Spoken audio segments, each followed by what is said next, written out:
Before we begin the story, let us know where you're watching from by leaving a comment below. If you enjoy this video, don't forget to like and subscribe. Have a wonderful day. Enjoy the story, everyone. The late autumn sun painted Manhattan's skyline in hues of amber and gold, casting long shadows through the floor-to-ceiling windows of Ethan Carter's penthouse office. At 35, he stood at the pinnacle of New York's corporate world, his silhouette cutting a commanding figure against the city's glittering backdrop.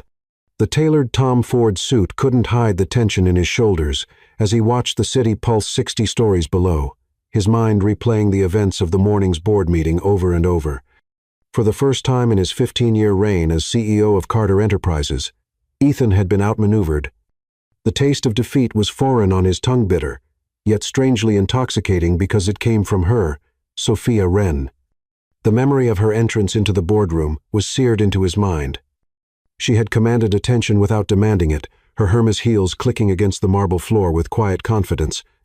The charcoal pencil skirt and cream silk blouse spoke of understated elegance, but it was her eyes that had captured him.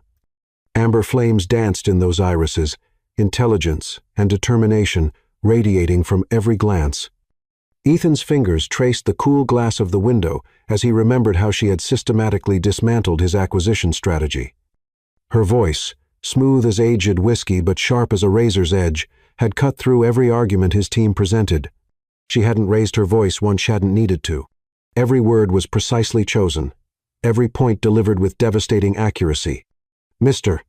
Carter," she had said, her gaze meeting his across the polished expanse of the conference table, "your offer undervalues not just our assets but our potential. Wren Financial isn't just another trophy for your collection." The corner of his mouth curved up at the memory. Trophy? If anyone was worthy of that term, it was Sophia herself, but she wasn't a prize to be won. She was a force of nature, a brilliant storm that had blown through his carefully ordered world and left him questioning everything he thought he knew about desire. His phone buzzed, drawing his attention to the latest market reports. Carter Enterprises stock had dipped slightly after the failed acquisition attempt, but Ethan barely registered the numbers. Instead, his mind wandered to the intelligence he'd gathered about Sophia Wren over the past few hours. Harvard Business School, summa cum laude, youngest partner in Wren Financial's history, philanthropist, with a focus on inner-city education. No scandals, no controversies, just a sterling reputation built on intelligence and integrity. The society pages occasionally mentioned her at charity galas, but she kept her private life carefully guarded. Ethan moved to his desk, fingers hovering over the invitation to tonight's Metropolitan Museum charity gala. He had nearly canceled, his pride still smarting from the morning's defeat, but now, knowing she would be there, wild horses couldn't keep him away. The sun dipped lower, casting his office in deepening shadows. Ethan loosened his tie, running a hand through his dark hair as he contemplated his next move. In the cutthroat world of Manhattan finance, he had earned a reputation as a strategic genius, the king of calculated risks, but something about Sophia Wren made him want to throw calculation to the wind. His assistant's voice crackled over the intercom. "Mr. Carter, your car is ready." "Thank you, Nora." He gathered his things, each movement deliberate as he prepared for the evening ahead. The weight of his watch, a Patek Philippe handed down from his father, reminded him of everything he had built, everything he stood to lose if he made the wrong move. But for the first time in his life, the potential for loss thrilled rather than terrified him. The elevator ride to the lobby gave him time to study his reflection in the mirrored walls. The same face that had graced countless magazine covers stared back at him. Strong jawline, penetrating blue eyes, the slight curl of dark hair at his temples that gave him a rakish air despite his polished appearance. Women had always found him attractive, but their interest had always seemed tied to his bank account rather than his character. Sophia had looked at him differently. When she challenged him in that boardroom, her gaze had stripped away his wealth, his status, his carefully constructed facade. She had seen him, really seen him, and found him wanting. The thought should have angered him, but instead, it lit a fire in his chest. The lobby of Carter Tower was quiet at this hour, his footsteps echoing across Italian marble as he made his way to the waiting car. Michael, his driver of 10 years, held the door with a knowing smile. "The Metropolitan Museum, sir?" "Yes, Michael," Ethan settled into the leather seat, his mind already racing ahead to the evening. But take the scenic route through the park. As the car glided into Manhattan traffic, Ethan found himself remembering more details from the morning. The way Sophia's fingers had wrapped around her Mont Blanc pen, the subtle fragrance of jasmine that drifted across the table when she leaned forward to make a point, the slight tilt of her head when she was considering her next move. Central Park passed by in a blur of autumn colors, but Ethan barely noticed. He was too busy planning his approach. The usual techniques wouldn't work with someone like Sophia Wren. She would see through any artificial charm, any practiced lines. For the first time in years, he would have to be completely genuine. The thought was terrifying and exhilarating. His phone buzzed again, this time with a message from his brother, Nathan. Heard about the Wren financial deal. Tough break. Drowning your sorrows at the gala? Ethan's reply was cryptic. Sometimes losing opens up unexpected opportunities. The car turned onto Fifth Avenue, joining the line of luxury vehicles depositing Manhattan's elite at the Metropolitan Museum's imposing entrance. Through the tinted window, Ethan caught glimpses of flowing gowns and camera flashes. Somewhere in that glittering crowd, Sophia Wren waited. Michael opened the car door, and Ethan emerged into the cool evening air. The steps of the Met were illuminated like a scene from a dream, with hundreds of tiny lights twinkling in the gathering dusk. As he straightened his bow tie and prepared to ascend, Ethan felt something he hadn't experienced since his first major acquisition: butterflies in his stomach. The grand entrance hall of the Metropolitan Museum had been transformed for the evening. Crystal chandeliers cast warm light over the marble floors, while arrangements of white orchids and roses created an atmosphere of ethereal elegance. The city's most powerful figures moved through the space like pieces on a chessboard, each interaction carefully calculated for maximum advantage. Ethan accepted a glass of champagne from a passing waiter, using the moment to scan the crowd. Every few steps, someone would try to engage him in conversation about the markets, about his latest tech ventures, about the upcoming social season. He responded with practiced ease, but his attention remained divided. And then he saw her. Sophia Wren stood near the Temple of Dendur, the ancient Egyptian structure providing a dramatic backdrop for her entrance. The emerald silk of her gown caught the light like liquid jewels, flowing over her curves with breathtaking elegance. Her dark skin glowed golden in the warm lighting, and her hair was swept up in an intricate style that emphasized the graceful line of her neck. She was engaged in conversation with the city's ballet director, her hands moving expressively as she spoke. Even from a distance, Ethan could see the passion in her gestures, the same intensity that had captivated him in the boardroom, now directed toward what appeared to be a discussion of the arts. His heart began to race, a sensation so foreign that it took him a moment to identify it. Ethan Carter, the man who could negotiate billion-dollar deals without breaking a sweat, was nervous about approaching a woman at a charity gala, but Sophia Wren was no ordinary woman. He watched as she excused herself from her conversation, moving toward the bar with that same fluid grace he remembered from the morning. Without conscious thought, his feet began carrying him in the same direction. The crowd seemed to part before him, whether from his reputation or the intensity of his expression. He neither knew nor cared. She sensed his approach, he could tell by the subtle straightening of her spine, the slight pause in her step. When she turned to face him, those amber eyes widened almost imperceptibly, and Ethan felt his world narrow to this single moment. "Mr. Carter," she greeted him, her voice carrying that same whiskey-smooth quality that had haunted his thoughts all day. "Come to negotiate better terms?" The playful challenge in her tone made his pulse quicken. "Actually," he replied, signaling the bartender for 2 fresh glasses of champagne, "I came to admit defeat." He paused, holding her gaze as he offered her one of the glasses, and perhaps to negotiate something entirely different. A hint of curiosity flickered across her features as she accepted the champagne. "I wasn't aware the great Ethan Carter ever admitted defeat. There's a lot you don't know about me, Miss Wren." He took a deliberate sip of his champagne, never breaking eye contact, though I find myself hoping to change that. The ghost of a smile played at the corners of her mouth. "Careful, Mr. Carter. People might think you're flirting with the enemy."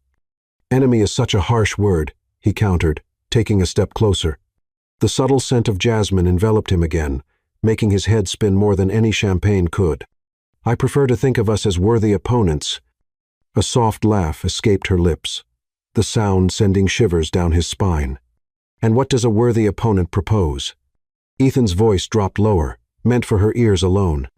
"One night, no business, no negotiations, no hidden agendas. Just two people getting to know each other beyond the boardroom."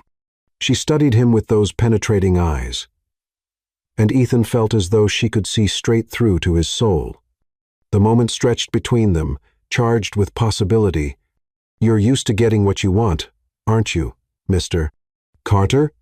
"Not from you," he admitted, the honesty surprising them both. "That's what makes you fascinating." The orchestra began to play, the soft strains of a waltz floating through the air. Sophia took a thoughtful sip of her champagne, and Ethan found himself mesmerized by the movement of her throat, the way her long fingers wrapped around the delicate stem of the glass. "One night," she finally said, placing her empty glass on a passing waiter's tray. "But don't mistake curiosity for surrender, Mr. Carter." "Ethan," he corrected softly, offering his hand. "If we're leaving business behind, I think we can dispense with formalities." Her fingers slipped into his, and electricity shot through his entire body. "Ethan," she tested the name, and he had never heard it sound more perfect. "Shall we see if you're as skilled at dancing as you are at corporate takeovers?"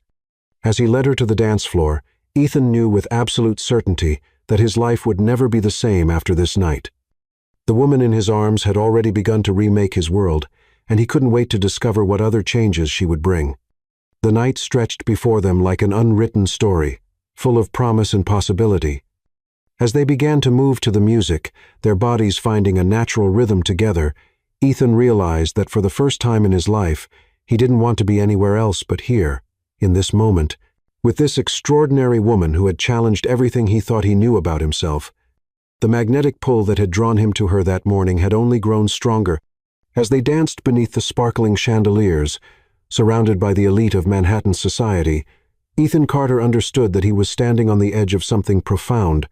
For once in his life, he was ready to take a leap without calculating the risks, because some things, he was beginning to learn, were worth risking everything for. Chapter 2. Electric Touch. The Metropolitan Museum's Grand Hall breathed with ancient magic that night, its marble columns reaching skyward, like silent guardians of the evening's possibilities.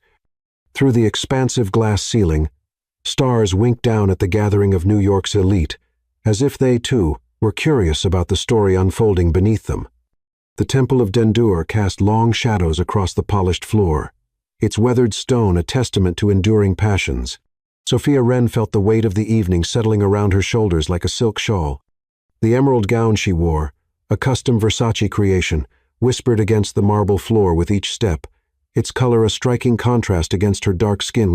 She had chosen it carefully not for the generous donors or society photographers, but for herself. Tonight, she needed to feel invincible. The morning's victory over Carter Enterprises still sang in her veins, but it was tempered by something else. Something that made her pulse quicken every time she remembered piercing blue eyes and the way they had studied her across the boardroom table. Ethan Carter had been everything the magazines claimed, devastatingly handsome, commanding, intense, but they hadn't captured the electricity that seemed to crackle in the air around him, the magnetic pull that made it impossible to look away. She lifted a hand to touch the collar of diamonds at her throat, her grandmother's legacy, and a reminder of everything she had worked for. 3 generations of Wren women had fought to create something lasting in a world that tried to deny them at every turn.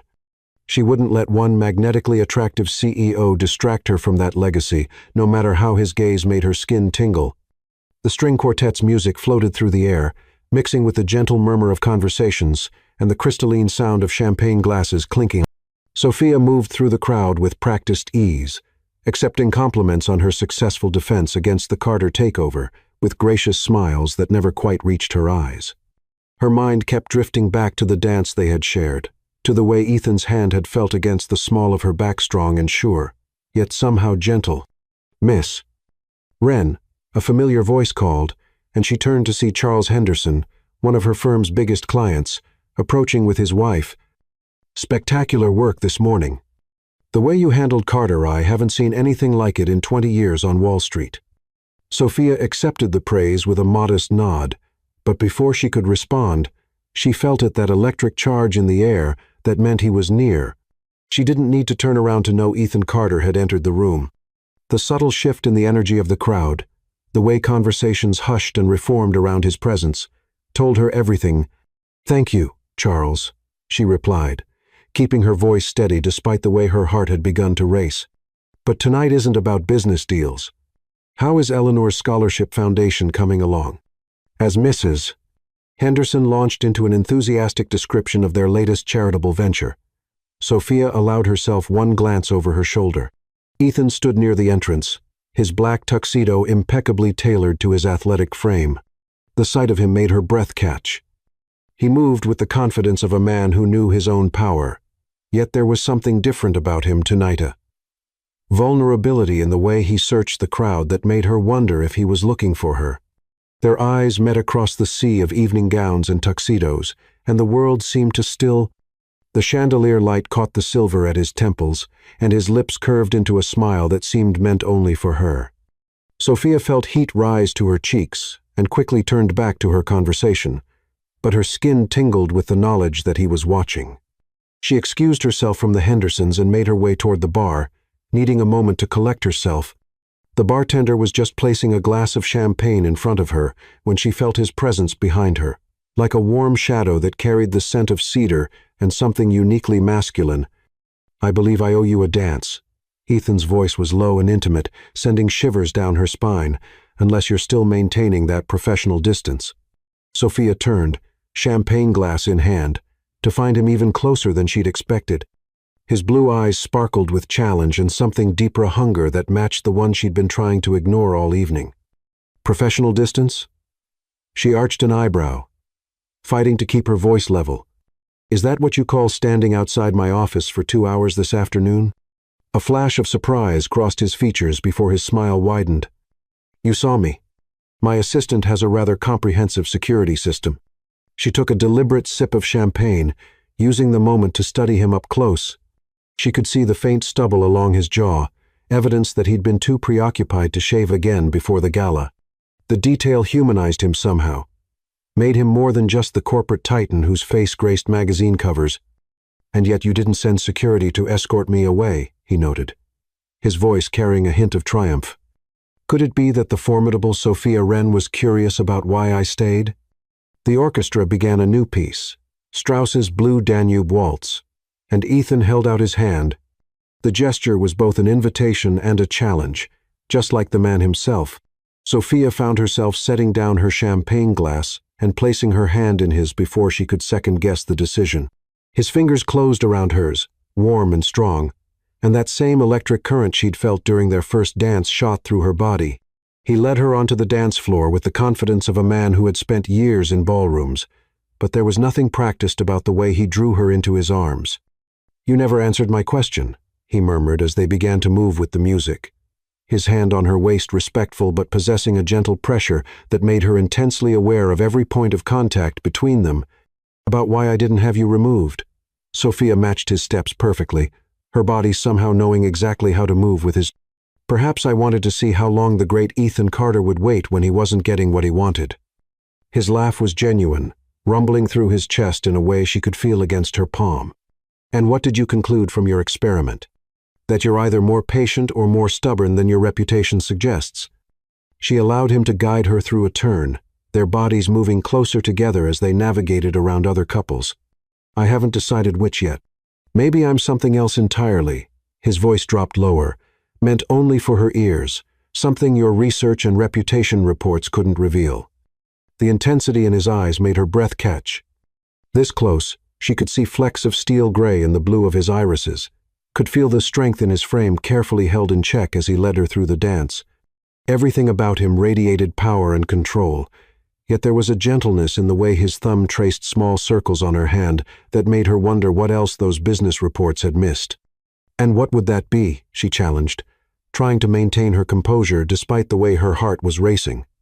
Ethan guided her into another turn, this one bringing them even closer together.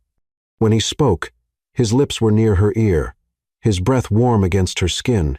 "Let me show you. Have dinner with me tonight, somewhere away from all this pretense. Just Ethan and Sophia. No titles, no corporate warfare." The invitation hung between them like a glittering thread of possibility. Sophia knew she should refuse. She had built her career on careful decisions, on never letting emotion cloud her judgment.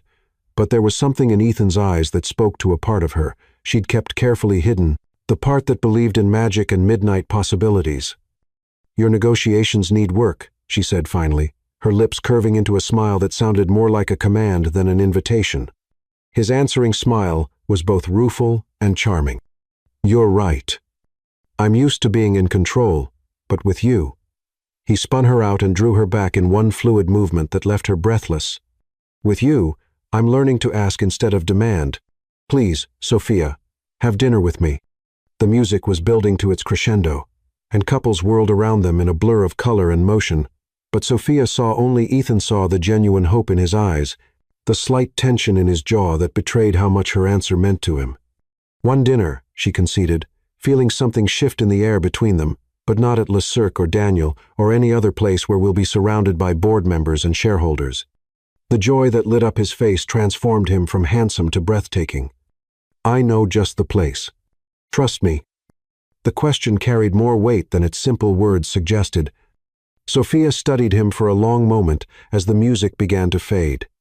"I trust you to choose a restaurant," she said carefully. "The rest remains to be seen." Ethan's hand tightened slightly on her waist as the dance ended, as if reluctant to let her go. "I'll take that as a challenge rather than a rejection." He stepped back and brought her hand to his lips, pressing a kiss to her knuckles that sent sparks of electricity up her arm. "Shall we?" Without waiting for her answer, he began leading her through the crowd toward the museum's grand entrance. Sophia felt the eyes of Manhattan's elite following their progress, knew there would be speculation in tomorrow's society pages, but for once, she found she didn't care. The night air was crisp when they emerged onto the museum steps, carrying the first hints of autumn. Ethan's hand found the small of her back as he guided her down to where a sleek black Bentley waited at the curb. The driver, Michael, she remembered from her background research on Carter Enterprises, held the door with a discreet smile. "After you," Ethan murmured, and as Sophia slid into the leather interior, she felt as though she was crossing a threshold that would change everything. The way Ethan looked at her as he joined her in the car, his eyes dark with promise in the city lights, told her he felt it too. As the car pulled away from the curb, Sophia Wren, the woman who had built her reputation on never taking unnecessary risks, found herself excited by the uncertainty of what lay ahead. The night stretched before them like an unwritten story, and for the first time in years, she wanted to see how it would end. The Bentley glided through Manhattan streets, and Sophia watched the city lights dance across Ethan's profile. He was speaking quietly with Michael about their destination, and the intimate domesticity of the moment struck her. This wasn't the corporate raider from the morning's boardroom or even the polished society figure from the gala. This was simply Ethan, a man who had waited in the rain just to see her again. Perhaps, she thought, as his hand found hers in the darkness of the car, some risks were worth taking after all. The city seemed to hold its breath around them, as if it, too, was waiting to see what would happen when two forces of nature collided. As they turned onto a quiet street in Little Italy, Sophia felt the last of her professional armor falling away, replaced by a sensation she hadn't allowed herself to feel in years. Possibility. Whatever happened next, she knew this night would change everything, and for once, that thought didn't terrify her, it thrilled her to her core. Chapter 3. Walls of Glass. The Bentley slowed to a stop on a quiet cobblestone street in Little Italy, where strings of warm lights crisscrossed overhead like a canopy of stars. Sophia felt Ethan's eyes on her as she took in their surroundings. The historic buildings with their wrought iron fire escapes and window boxes still blooming with late autumn flowers. This wasn't the Manhattan of gleaming skyscrapers and power lunches. This was a pocket of old-world charm that seemed to exist in its own time stream.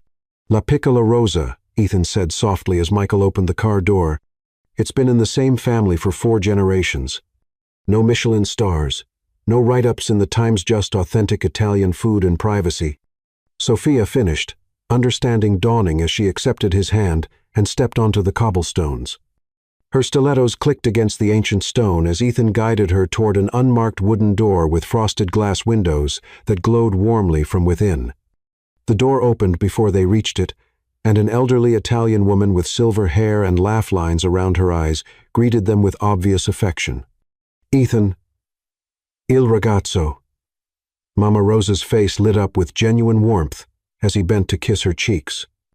"And who is this beautiful signorina?"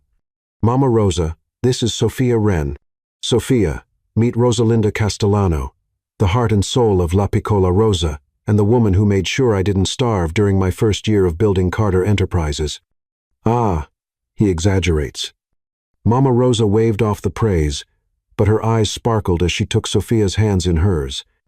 "But this one, he worked too hard back then all day in his tiny office, forgetting to eat until I would bring him pasta.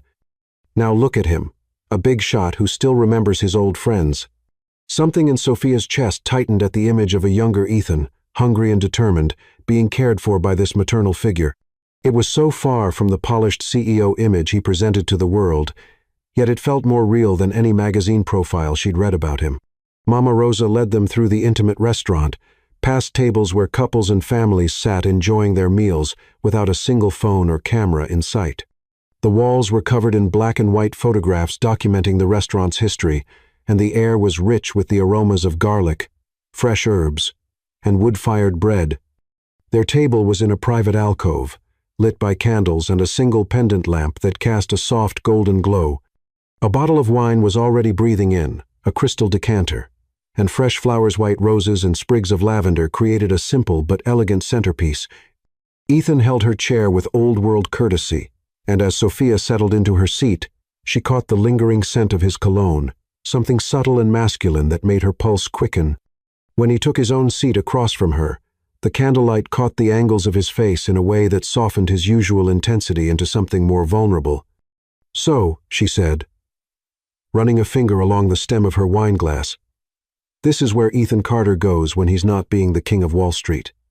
His lips curved into a smile that held none of his boardroom bravado. "This is where I come to remember who I was before the titles and the acquisitions. When I first moved to New York, I had nothing but ambition and a business plan that every major investor had rejected. I couldn't afford an office, so I would sit here for hours, working on my laptop and drinking endless cups of espresso. Mama Rosa." He paused, his expression softening with memory. "She saw something in me worth believing in." Sophia felt her carefully constructed walls wavering as she watched him pour the wine. A vintage Barolo that probably cost more than most people's monthly rent, yet he served it with the same unpretentious grace that seemed to characterize this hidden sanctuary. "And now?" she asked, accepting her glass. "What does the great Ethan Carter believe in?" Their eyes met over the rim of their wineglasses, and the air between them charged with electricity. "Tonight, I believe in taking chances. In the possibility that sometimes losing a corporate battle might lead to winning something far more valuable." The wine was exceptional, its complex notes of roses and tar dancing on her tongue. But it was Ethan's gaze that made her feel intoxicated. There was something disarming about him here, away from the spotlight that usually followed his every move. The sharp business suit had been replaced by an expertly tailored tuxedo that he wore with casual elegance, his bow tie now slightly loosened in a way that drew her eyes to the strong column of his throat. "You're very sure of yourself," she observed, though her tone held more warmth than criticism. "What makes you think I'm interested in being one?" Ethan leaned forward slightly, the candlelight creating shadows that emphasized the intensity of his expression. "Because you're here, Sophia. You could have dismissed me as another corporate raider trying to add your company to his collection. You could have had security remove me from your building this afternoon. You could have turned down my dinner invitation. But something made you say yes, the same, something that made me stand in the rain for 2 hours just to see you again." Before she could respond, Mama Rosa appeared with a plate of antipasti that hadn't been ordered but looked absolutely perfect. Fresh burrata with heirloom tomatoes, paper-thin prosciutto, marinated artichokes, and olives that glistened in the candlelight. "Eat, eat," she insisted, her maternal instincts apparently extending to all of Ethan's guests. "You young people work too hard. Forget to enjoy life's pleasures. Love needs good food to grow strong. Sophia felt heat rise to her cheeks at the assumption, but Ethan's laugh was warm and genuine. Grazie, Mamma Rosa. Everything looks wonderful. As the elderly woman bustled away, Sophia found herself studying Ethan with new eyes. The way he interacted with Mamma Rosa revealed layers she hadn't expected, a capacity for genuine connection that went beyond networking and business relationships. "You're surprised," he noted, offering her the burrata with a gesture that managed to be both gallant and natural. "Did you expect me to take you to the latest trendy restaurant where we'd be surrounded by paparazzi and social climbers?" "Honestly, yes." Sophia accepted the offering, the fresh cheese melting on her tongue in a way that made her close her eyes briefly in pleasure. When she opened them, she found Ethan watching her with an intensity that made her breath catch. "Your reputation suggests you enjoy the spotlight." "My reputation," he said thoughtfully, swirling the wine in his glass, "is a carefully crafted tool. It serves its purpose in the business world, but here—" He gestured to their intimate surroundings. "This is real. No cameras, no shareholders, no corporate strategies. Just a man hoping to know the woman behind the brilliant mind that outmaneuvered him this morning." The honesty in his voice made something shift inside her chest. Sophia had built her own walls carefully over the years, protecting herself in a world that often viewed her as an animalia young black woman who had risen to the top of the financial world through sheer brilliance and determination. But something about Ethan's vulnerability made her want to lower those defenses. Just a little. "The woman behind the brilliant mind," she repeated softly, meeting his gaze. "Are you sure you're ready for that, Ethan? I'm not just the ice queen of Wall Street, but I'm also not going to be another conquest for New York's most eligible bachelor." Instead of being offended, Ethan's expression grew more intense. "Do you know what I thought when I first saw you this morning, before you systematically dismantled my acquisition strategy?" He leaned forward, his voice dropping to an intimate murmur that sent shivers down her spine. "I thought, finally, someone who sees beyond the surface, who challenges me to be better, who makes me want to prove I'm more than my reputation suggests." "Oh." The air between them crackled with tension, and Sophia found herself leaning in slightly, drawn by the magnetic pull of his presence. "And what are you trying to prove tonight?" "That chemistry like this," his hand moved across the table until his fingers were just brushing hers, sending electric currents up her arm, "deserves to be explored. That two people who've spent their lives building walls might find something extraordinary if they dare to be vulnerable with each other." The touch of his fingers against hers was like a live wire, making her skin tingle and her heart race.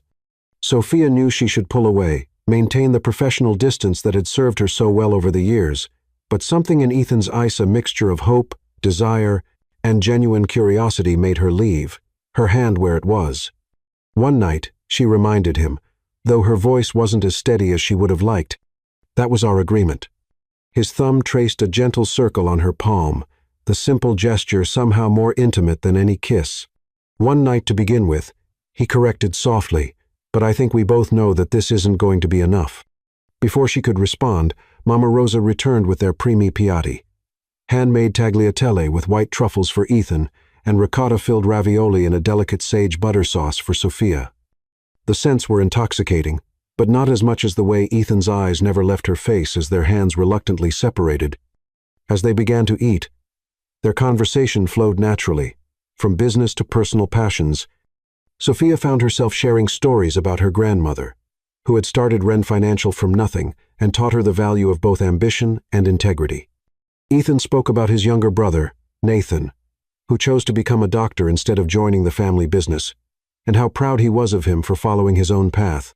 The walls they had both built began to show hairline cracks, letting glimpses of their true selves shine through. When Ethan described his first failed startup and how it had taught him more than any success, Sophia found herself sharing her own moments of doubt and determination. Each story, each shared laugh, each meaningful glance over their wine glasses added another thread to the connection growing between them. By the time Mamma Rosa brought out their dessert, a shared plate of tiramisu that seemed to melt on the tongue, Sophia realized she had completely lost track of time. The restaurant had emptied around them, but their private alcove felt like a world unto itself, where titles and reputations held no power compared to the authenticity of their connection. "Dance with me," Ethan said suddenly, standing and offering his hand. No music played, but the silence held its own kind of melody. Sophia glanced around at their intimate surroundings. Why not? His smile held a trace of that rakish charm that had made him Manhattan's most sought-after bachelor, but his eyes were sincere. No audience, no expectations, just us. Perhaps it was the wine, or the magic of the evening, or simply the way he looked at her like she was the only woman in the world, but Sophia found herself placing her hand in his. Ethan drew her to her feet and into his arms with gentle confidence, one hand settling at her waist while the other held hers over his heart. They swayed together in the candlelight, moving to music only they could hear. Sophia could feel Ethan's heartbeat under her palm, strong and slightly fast, matching the tempo of her own. His cologne wrapped around her like a warm embrace, and when she looked up to meet his eyes, she found him watching her with an expression that made her breath catch. "What are you thinking?" she whispered, afraid to break the spell of the moment but needing to know. Ethan's hand tightened slightly at her waist, drawing her imperceptibly closer. "I'm thinking that I've never felt more alive than I do right now, dancing with no music in an empty restaurant with a woman who challenges everything I thought I knew about myself." The honesty in his voice made her walls tremble dangerously. "Ethan, I know," he murmured, his thumb tracing patterns on her lower back that sent shivers up her spine. "One night. No expectations. But Sophia." He pulled back just enough to meet her eyes, and the intensity of his gaze took her breath away. "I want you to know that whatever happens after tonight, this is real. What I feel when I'm with you, it's more real than any business deal or corporate victory I've ever experienced." Sophia felt herself swaying closer, drawn by the gravity of his presence and the truth she saw in his eyes. Their faces were inches apart now, and she could feel the warmth of his breath against her lips. The moment stretched between them like a thread of gold, fragile and precious. "Prove it," she whispered, surprising herself with her boldness. Ethan's hand moved from her waist to her cheek, his touch impossibly gentle. "With pleasure," he murmured, and then his lips were on hers. The kiss was soft at first, a question more than a demand, but when Sophia's lips parted beneath his, it deepened into something that made her knees weak. Ethan kissed like he did everything else with, focused intensity and surprising tenderness. His hand slid into her hair, careful not to disturb its elegant style, while his other arm wrapped around her waist, supporting her as she melted against him. When they finally broke apart, both slightly breathless, Sophia found herself clinging to his shoulders. Ethan rested his forehead against hers, his breath uneven. "Still think this is just about winning?" he asked softly. Sophia looked up into his eyes, seeing past the powerful CEO to the man beneath the man who had waited in the rain just to see her smile, who remembered the names of restaurant staff and treated them like family, who looked at her like she was something precious rather than just another acquisition target. "No," she admitted, running her fingers along the lapel of his tuxedo, "but that doesn't make it any less dangerous." His smile was gentle but determined. "The best things in life usually are." He pressed a soft kiss to her forehead. "Let me take you home." The ride back to her brownstone was charged with unspoken possibilities. They sat closer than strictly necessary in the back of the Bentley, their fingers intertwined on the leather seat between them. The city lights painted patterns across their faces as they moved through the quiet streets, each lost in thoughts of what this night meant and what might come next. When they reached her gate, Ethan helped her out of the car with the same gentlemanly grace he'd shown all evening. But as they stood there beneath the amber glow of the street lamp, Sophia felt the weight of choice pressing down on her. "Thank you for dinner," she said softly, her hand still in his. "It was just the beginning," Ethan finished, bringing her hand to his lips for a kiss that made her pulse race. "Sweet dreams, Sophia Wren." As she watched him return to the car, Sophia touched her lips, still tingling from their kiss. The walls she'd built around her heart had developed definite cracks, and for the first time in her life, she wasn't sure she wanted to repair them. Sometimes, she was beginning to realize, the most courageous thing you could do was let someone in. Chapter 4. Symphony of Hearts. The morning sun painted Manhattan in shades of possibility as Sophia stood at her office window, coffee growing cold in her hands. Sleep had eluded her after Ethan's departure, her mind replaying every moment of their evening together. The way his eyes had softened in the candlelight, the gentle pressure of his fingers against hers, the kiss that had shattered her carefully constructed defenses. Her phone buzzed on her desk, and her heart skipped when she saw his name. "Good morning, beautiful. I hope you dreamed of dancing." The message was simple, but it made her smile despite herself. Before she could respond, another text appeared. "Look down." Sophia moved closer to the window, her breath catching as she spotted Ethan on the sidewalk below. He stood out from the morning crowd in his perfectly tailored charcoal suit, holding 2 cups from her favorite coffee shop. When he saw her at the window, he raised one in salute. His smile visible even from 40 stories up. Her office phone chirped. "Miss Wren." Her assistant's voice was tinged with amusement. "Mr. Carter is here with your morning coffee. Should I send him up?" Sophia touched her lips, remembering their kiss from the night before. Professional boundaries warred with the flutter in her chest. "Give me 5 minutes, then send him up." She used those minutes to steady herself, smoothing her burgundy pencil dress and checking her reflection in the window. The woman who looked back at her seemed different, somehow softer around the edges, her eyes holding a spark that hadn't been there yesterday morning. The knock on her door was confident, but not presumptuous. When she called, "Come in," Ethan entered with the same magnetic presence she remembered, but there was something new in his expression, a warmth that made her pulse quicken. "Double espresso with a splash of oat milk," he said, placing one of the cups on her desk. "And before you ask, yes, I had my assistant call your assistant to find out your coffee order. I believe in thorough research." Sophia accepted the coffee, careful to avoid letting their fingers touch.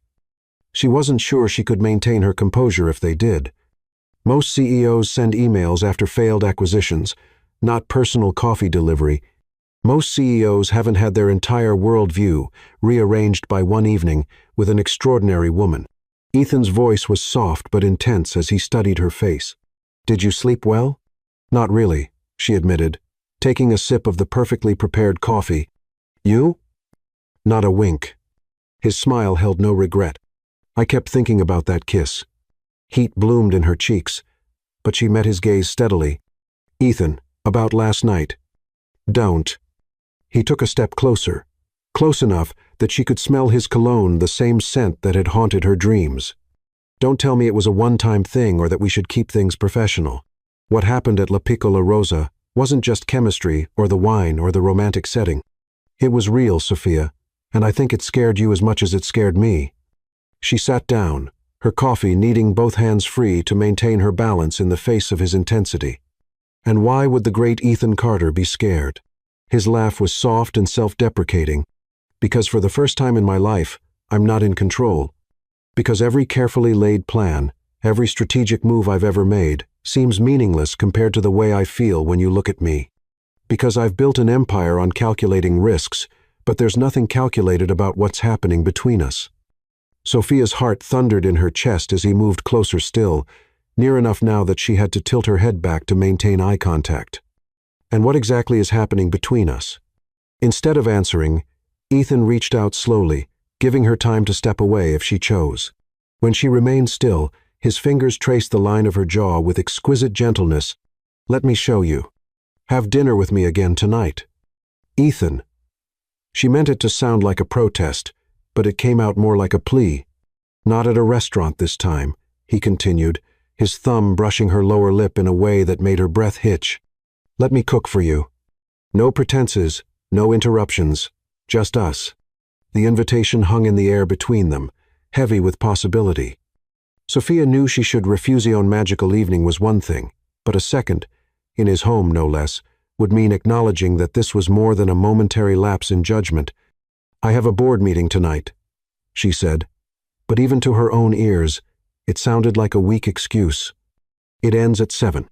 I had my assistant check." His smile was both sheepish and unrepentant. "I told you, I believe in thorough research." A laugh escaped her despite herself. "You're impossible." "I prefer determined." His hand moved to cup her cheek, and Sophia found herself leaning into his touch. "Say yes, Sophia. Let me prove that last night was just the beginning." She should say no. She should step back, establish professional boundaries, protect the empire she'd worked so hard to build. But looking into Ethan's eyes, Seeing the mixture of hope and vulnerability there, she found herself nodding. "Yes," she whispered, and was rewarded with a smile that could have lit up the Manhattan skyline. Ethan's thumb stroked her cheekbone once more before he reluctantly stepped back. "I'll send a car at 7:30. Wear something comfortable, no power suits allowed."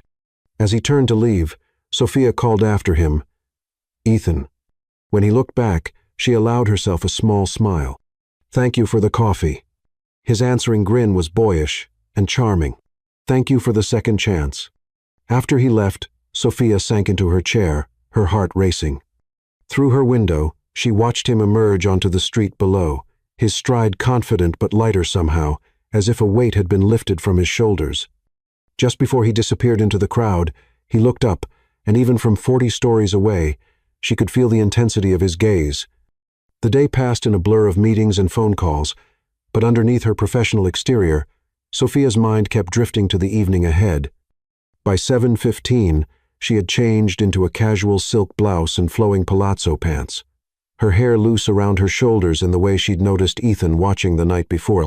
True to his word, a car waited for her at 7:30, but instead of the formal Bentley, she found a classic Aston Martin DB5 with Ethan himself behind the wheel.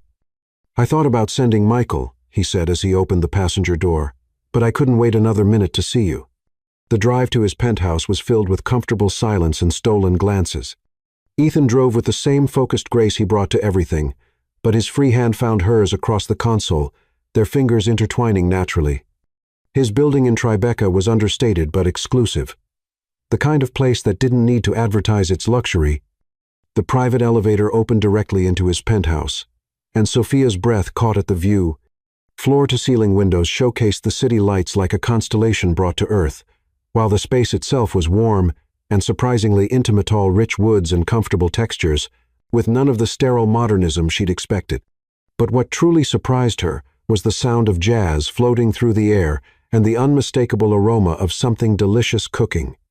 "You really cook?" she asked, watching as Ethan shed his suit jacket and rolled up his sleeves, revealing strong forearms that made her mouth go dry. "My mother's Italian," he answered, leading her to the kitchen where various pots simmered promisingly. "Cooking is in my DNA." "Wine?" She accepted a glass of Brunello and leaned against the counter, watching as he moved confidently around the kitchen. There was something incredibly attractive about seeing this powerful man so at ease in such a domestic setting. "Can I help?" His smile was warm as he handed her a cutting board and some fresh herbs. "Chop these for the salad." They worked together in comfortable synchronicity, moving around each other as if they'd done this 100 times before. Ethan told her stories about learning to cook at his grandmother's knee, while Sophia shared memories of Sunday dinners with her family. The formality of their business personas melted away, replaced by an easy intimacy that felt both new and somehow familiar.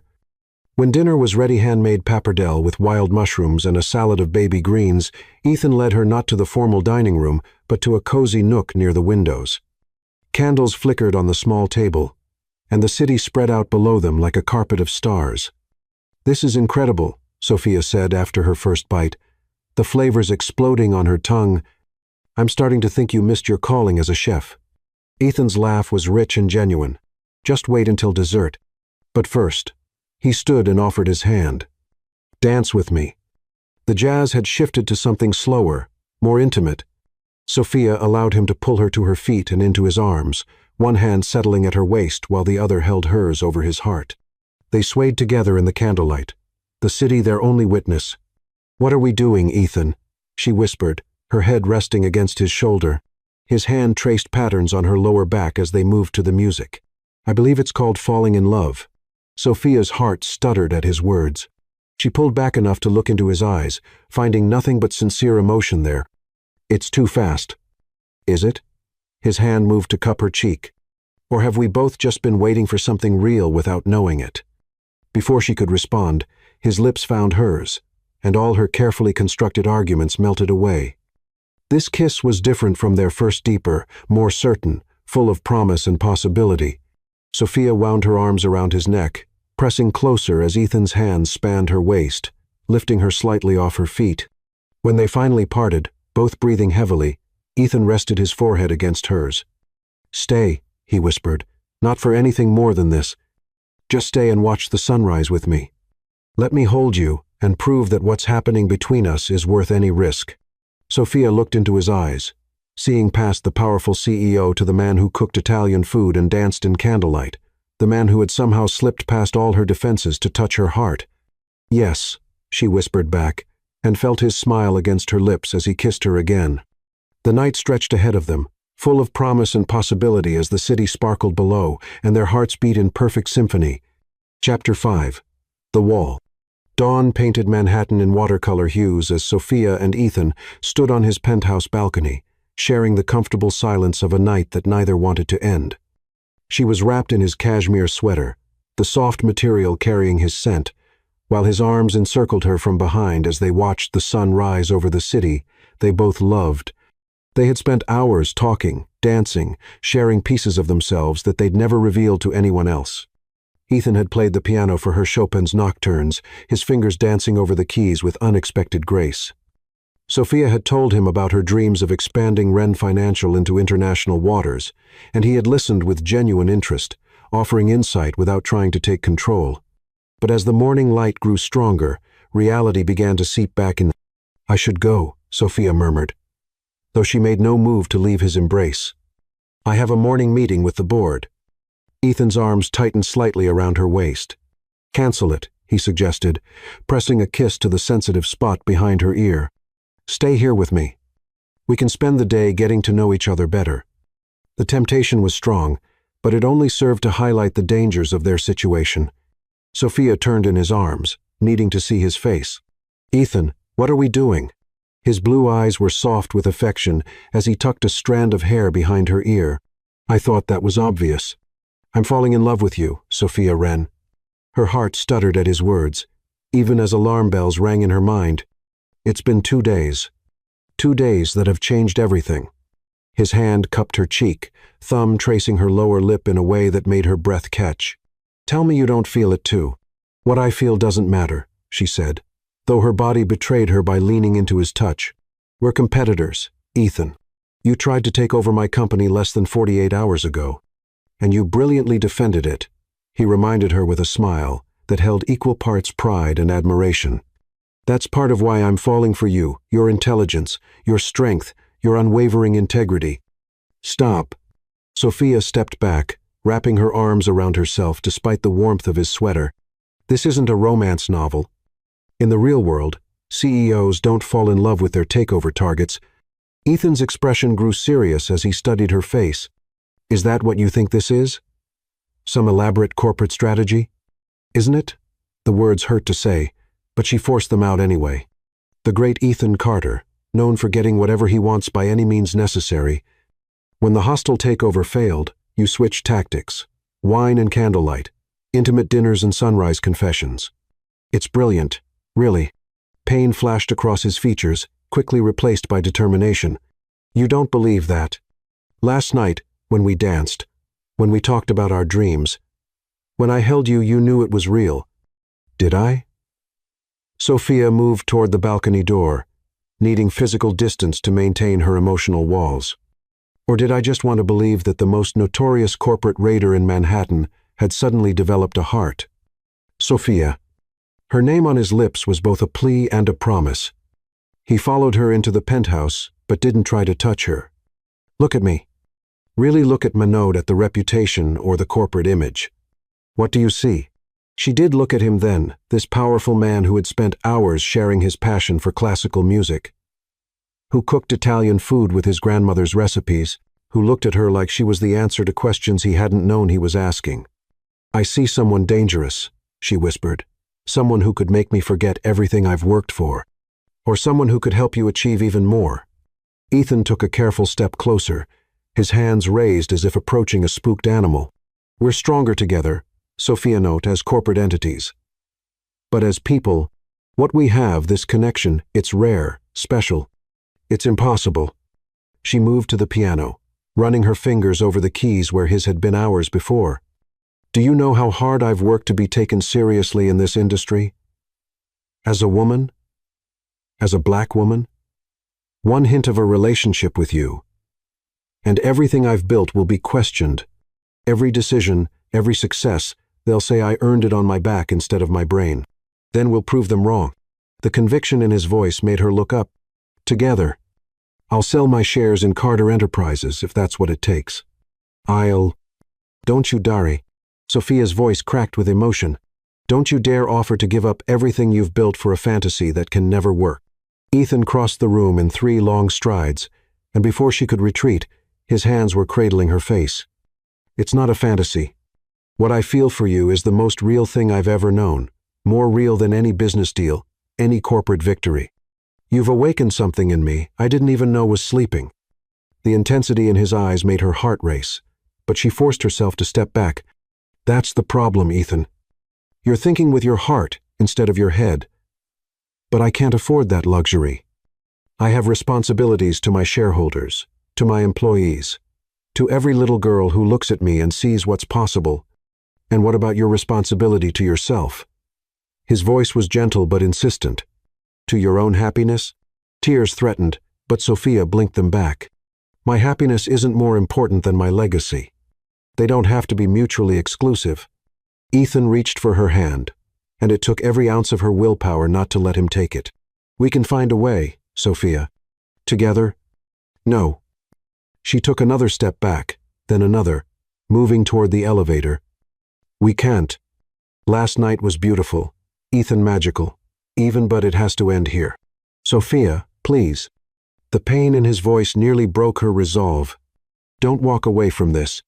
From us. She pressed the elevator button, grateful when the doors opened immediately. There is no us, Ethan. There can't be.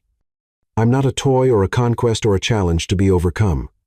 I'm a CEO who made the mistake of letting down her guard for one night. It won't happen again. The last thing she saw as the elevator doors closed was Ethan's face, a mixture of hurt, longing, and determination that would haunt her dreams for nights to come. In the privacy of the elevator, Sophia leaned against the wall and closed her eyes, fighting back tears. She was still wearing his sweater, the soft material carrying the scent that had become painfully familiar over the past 2 nights. With trembling fingers, she typed a message to her assistant. Have my driver meet me at 180 Greenwich, with a change of clothes. Clear my morning schedule. The early morning sun was harsh as she emerged onto the street, making her wish for the softness of dawn on the balcony.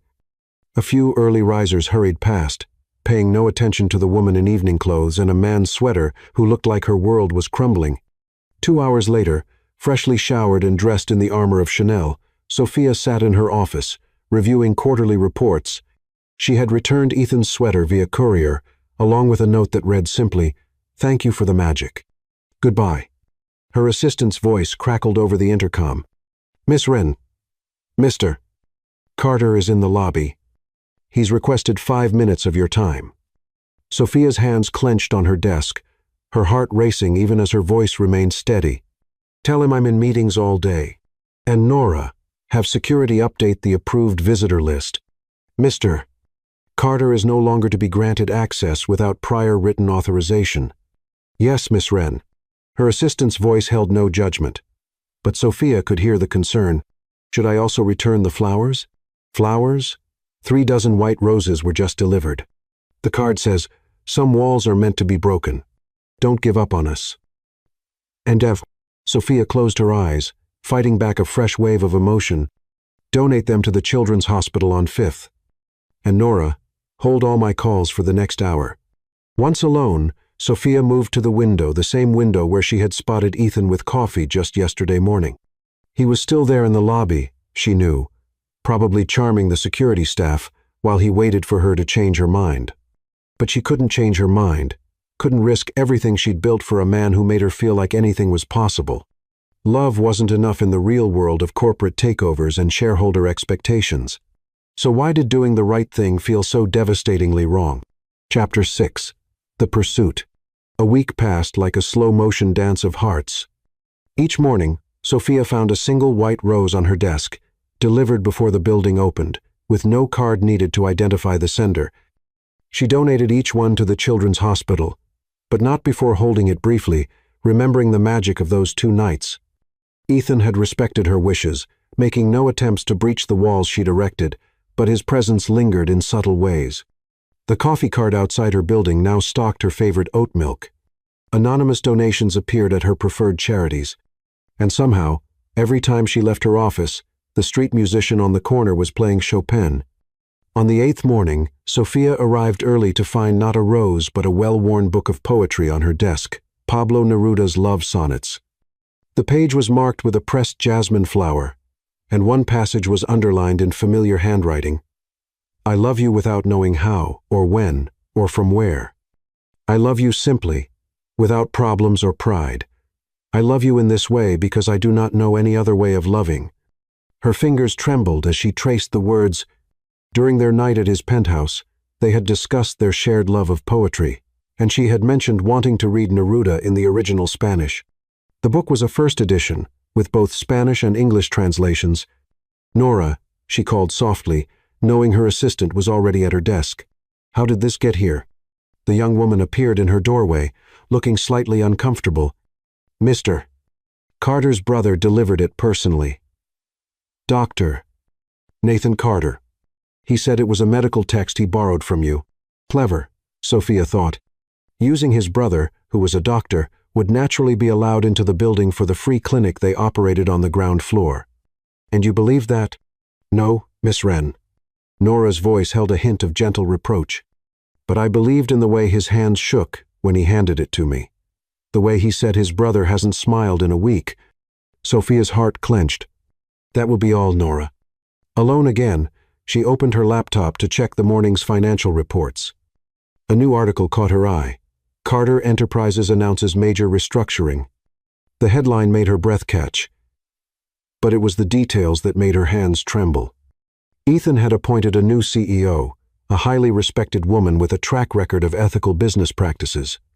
He would remain on the board but step back from day-to-day operations to focus on personal projects and philanthropic endeavors. Her phone buzzed with a text from an unknown number. Coffee. The usual place. No pressure, no agenda, just two people who miss talking about poetry and music. Who? E. Sophia stared at the message until the screen went dark.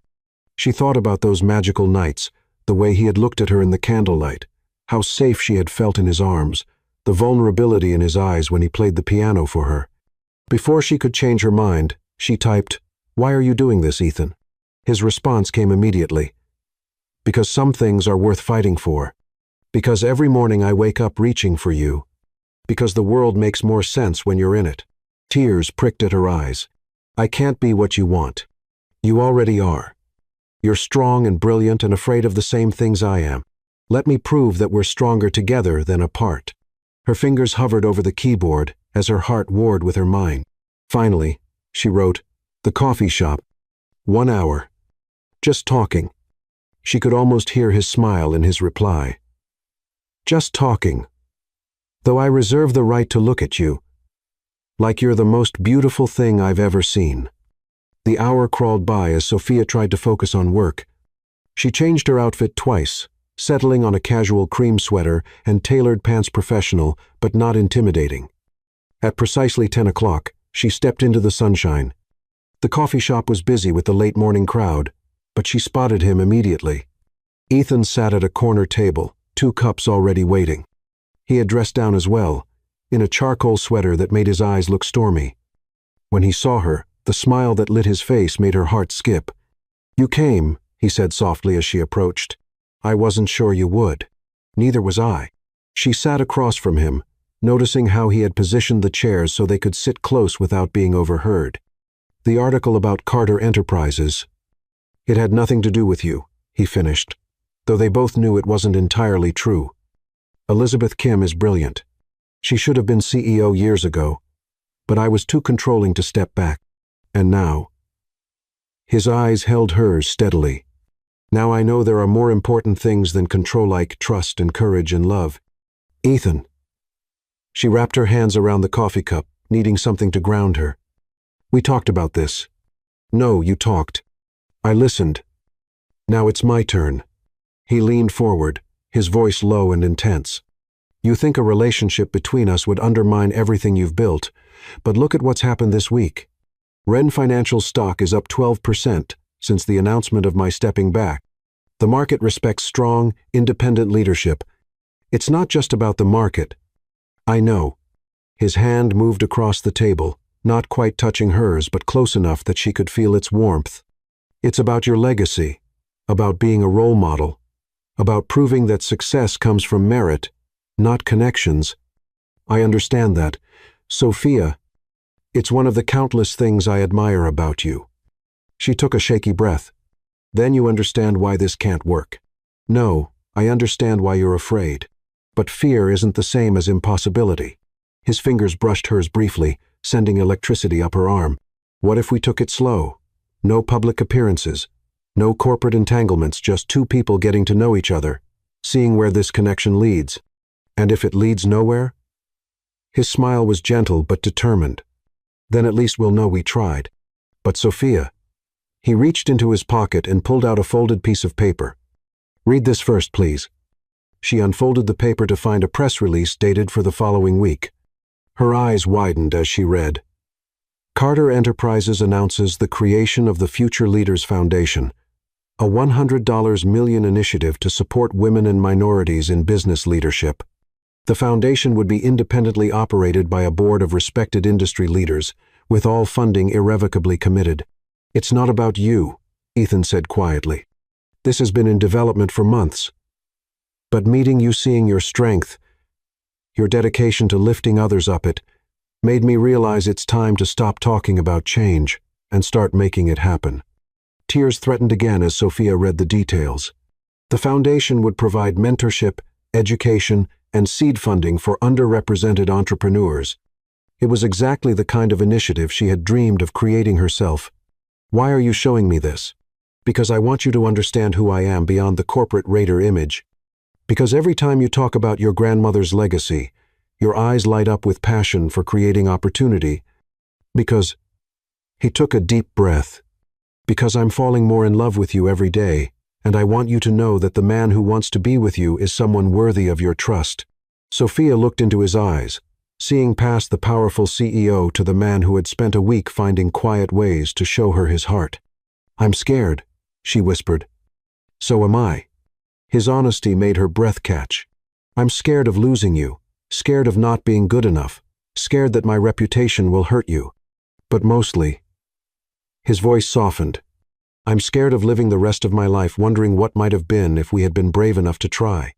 A tear slipped down her cheek. Ethan reached out slowly, giving her time to pull away, and brushed it away with his thumb. Have dinner with me, he murmured. Not at my penthouse or a restaurant. Come to my house in the Hamptons. Just us, the ocean, and honest conversation about what we both want. When? Tonight. Tomorrow. Whenever you're ready. His thumb traced her cheekbone before he reluctantly withdrew his hand. I'll wait as long as you need. Sophia thought about the roses, the book of poetry, the way he had respected her boundaries, while finding subtle ways to remind her of their connection. She thought about the foundation, about the changes he was making in his own life, about the vulnerability in his eyes when he admitted his fears. Tonight, she heard herself say, but just dinner and talking. The joy that lit his face made her heart flip. Just dinner and talking, he agreed, though I reserve the right to look at you like you're my whole world. As they finished their coffee, planning the logistics of their evening, Sophia felt something shift inside her chest. The walls she had built were still there. But maybe, just maybe, they needed a door. Love, she was beginning to realize, didn't have to mean weakness. Sometimes it meant finding the strength to be vulnerable, to trust, to believe in possibilities. And Ethan Carter was definitely a possibility worth exploring. Chapter 7. The Betrayal. The Hamptons estate sat perched on a cliff overlooking the Atlantic, its weathered shingles and pristine windows reflecting the golden light of sunset. Sophia stood at the floor-to-ceiling windows of the great room, watching waves crash against the rocks below, while Ethan prepared dinner in the kitchen behind her. The domestic sounds of chopping and sizzling, mixed with the soft jazz playing from hidden speakers, created an atmosphere of intimacy that made her heart ache with possibility. Their evening had started perfectly. Ethan had picked her up in a vintage Porsche, the leather seat still carrying the warmth of the afternoon sun. The drive out of the city had been filled with comfortable conversation and shared glances, his hand finding hers across the console whenever the road allowed. Now, watching him move confidently around his kitchen sleeves rolled up, wine glass in hand as he stirred something that smelled divine, Sophia felt her walls continuing to crack. This version of Ethan, relaxed and unguarded in his home, was dangerously easy to fall for.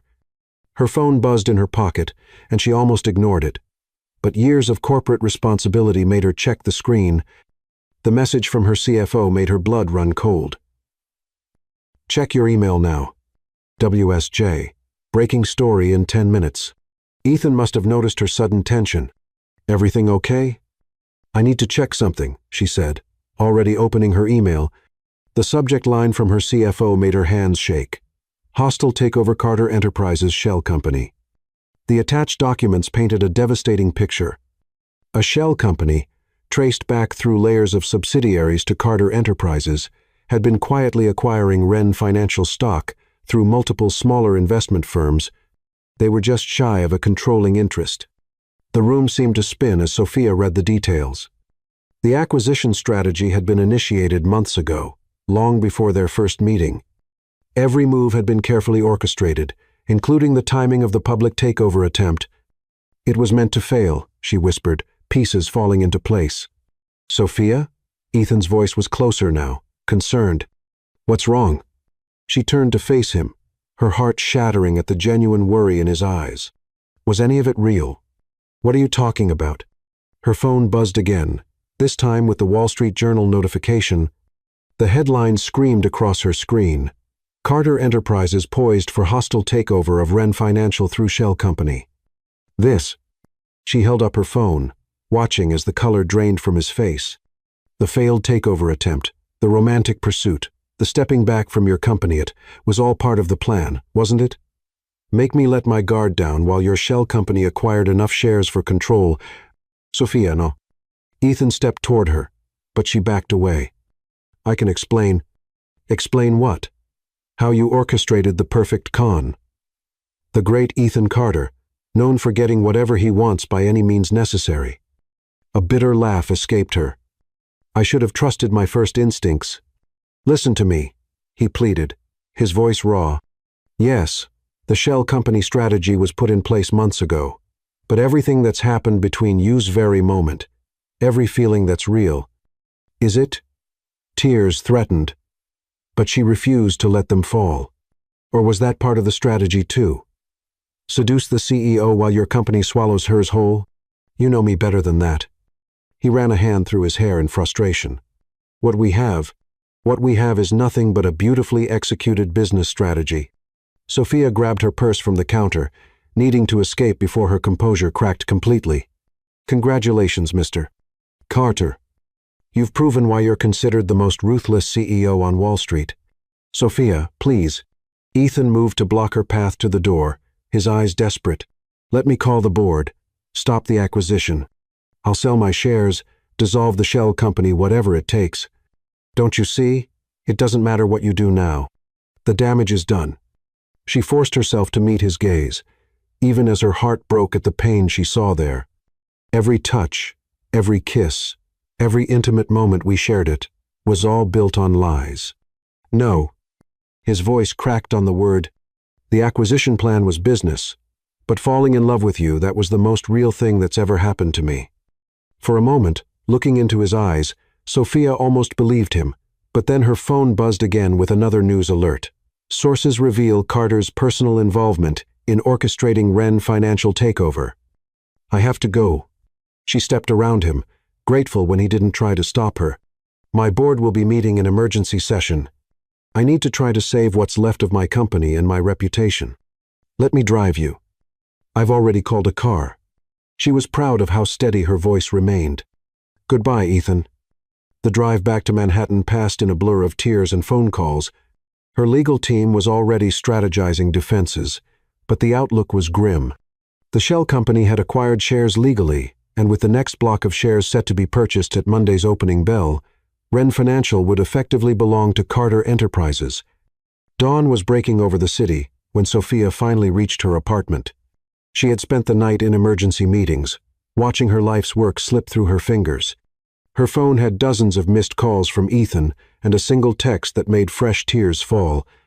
"I know you won't believe me now, but I love you. The acquisition was business, but you're everything. Please let me prove it." She deleted the message without responding. Hours later, sitting in her office surrounded by lawyers and PR teams, Sophia received a hand-delivered envelope. Inside was a single sheet of paper, Ethan's resignation letter from the Carter Enterprises board, effective immediately, along with a note in his familiar handwriting. "Some things are worth more than empire building. I'm selling my shares in both companies, not because it will fix what I've broken, but because you deserve to know that my heart belongs to you, not to corporate strategy. I'll spend the rest of my life trying to earn back your trust, even if you never give me the chance. The man who fell in love with you over poetry and piano music, that's the real me. The corporate raider who hurt you, that's who I used to be before you showed me what really matters. I love you, Sophia Wren. That's the only truth that matters now. Ethan." Sophia placed the letter in her desk drawer next to the book of Neruda's poetry she couldn't bring herself to return. Then she straightened her shoulders, dried her tears, and prepared to fight for her company's survival. Some battles she was learning had to be fought with a broken heart. As she stared out at the Manhattan skyline, Sophia wondered if there was any way back from betrayal this deep. Could love survive when trust was shattered? Could her heart ever forget the way it felt to dance with Ethan in candlelight, to share dreams over midnight conversations, to believe in the possibility of having both love and success? The sun set over the city, painting the sky in shades of heartbreak as Sophia Wren faced the hardest truth of all. Sometimes the greatest betrayals come wrapped in the sweetest lies, and the hardest person to forgive is the one who made you believe in fairy tales. But as she touched the spine of the poetry book in her drawer, she couldn't help but wonder if, somewhere beneath the betrayal, lay a truth worth fighting for. If the man who had waited in rain and sent her roses, who had played Chopin and quoted Neruda, was real enough to rise from the ashes of corporate warfare, only time would tell. For now, she had a company to save and a heart to protect. The night settled over Manhattan like a heavy curtain, full of questions without answers and dreams turned to dust. But somewhere in the city, a piano played Chopin into the darkness, and a man who had lost everything that mattered wrote resignation letters and planned redemption. Some love stories, after all, are worth fighting for, even when the fight seems impossible to win. Chapter 8. The Truth. The morning headlines hit like thunderbolts across Manhattan's financial district. Carter Enterprises CEO Ethan Carter sells controlling interest. Billionaire Ethan Carter divests from shell companies. Carter steps down.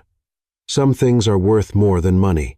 Sophia stood at her office window, the newspapers spread across her desk behind her.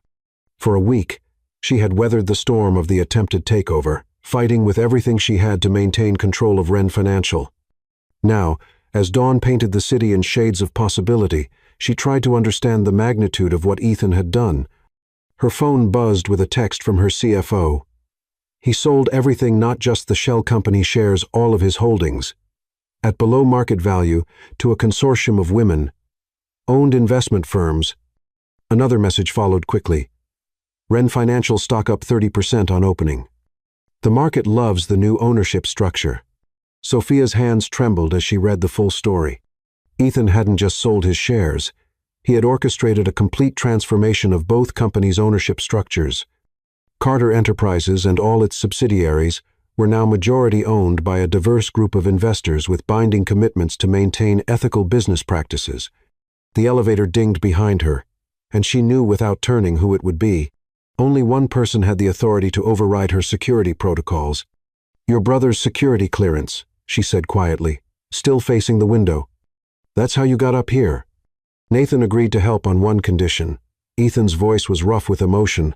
"That I tell you the whole truth, no matter how much it hurts." Finally, Sophia turned. Ethan stood in her office doorway, looking nothing like the polished CEO she had first met.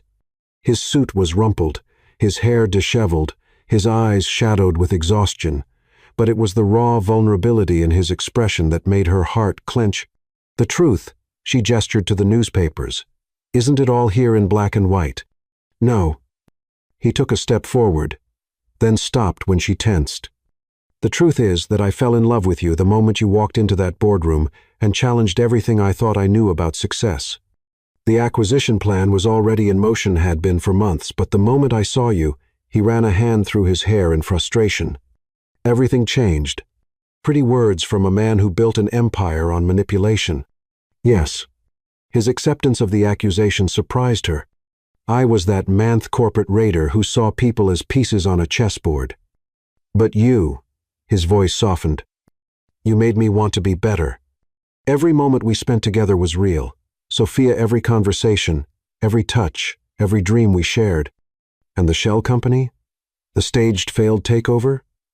She held up the folder with the damning documents, her voice steady despite the turmoil inside. "I tried to stop it."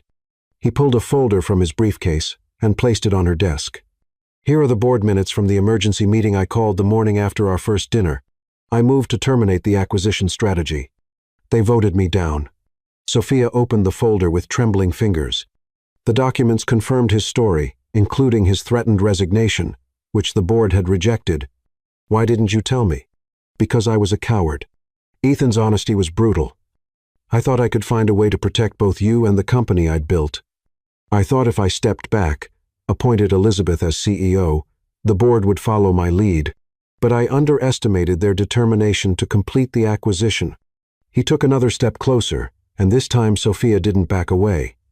"When I saw that headline break during our dinner, I knew I had lost the only thing that really mattered, your trust. So you sold everything." It wasn't a question, but Ethan answered anyway. "I sold everything because none of it means anything without you.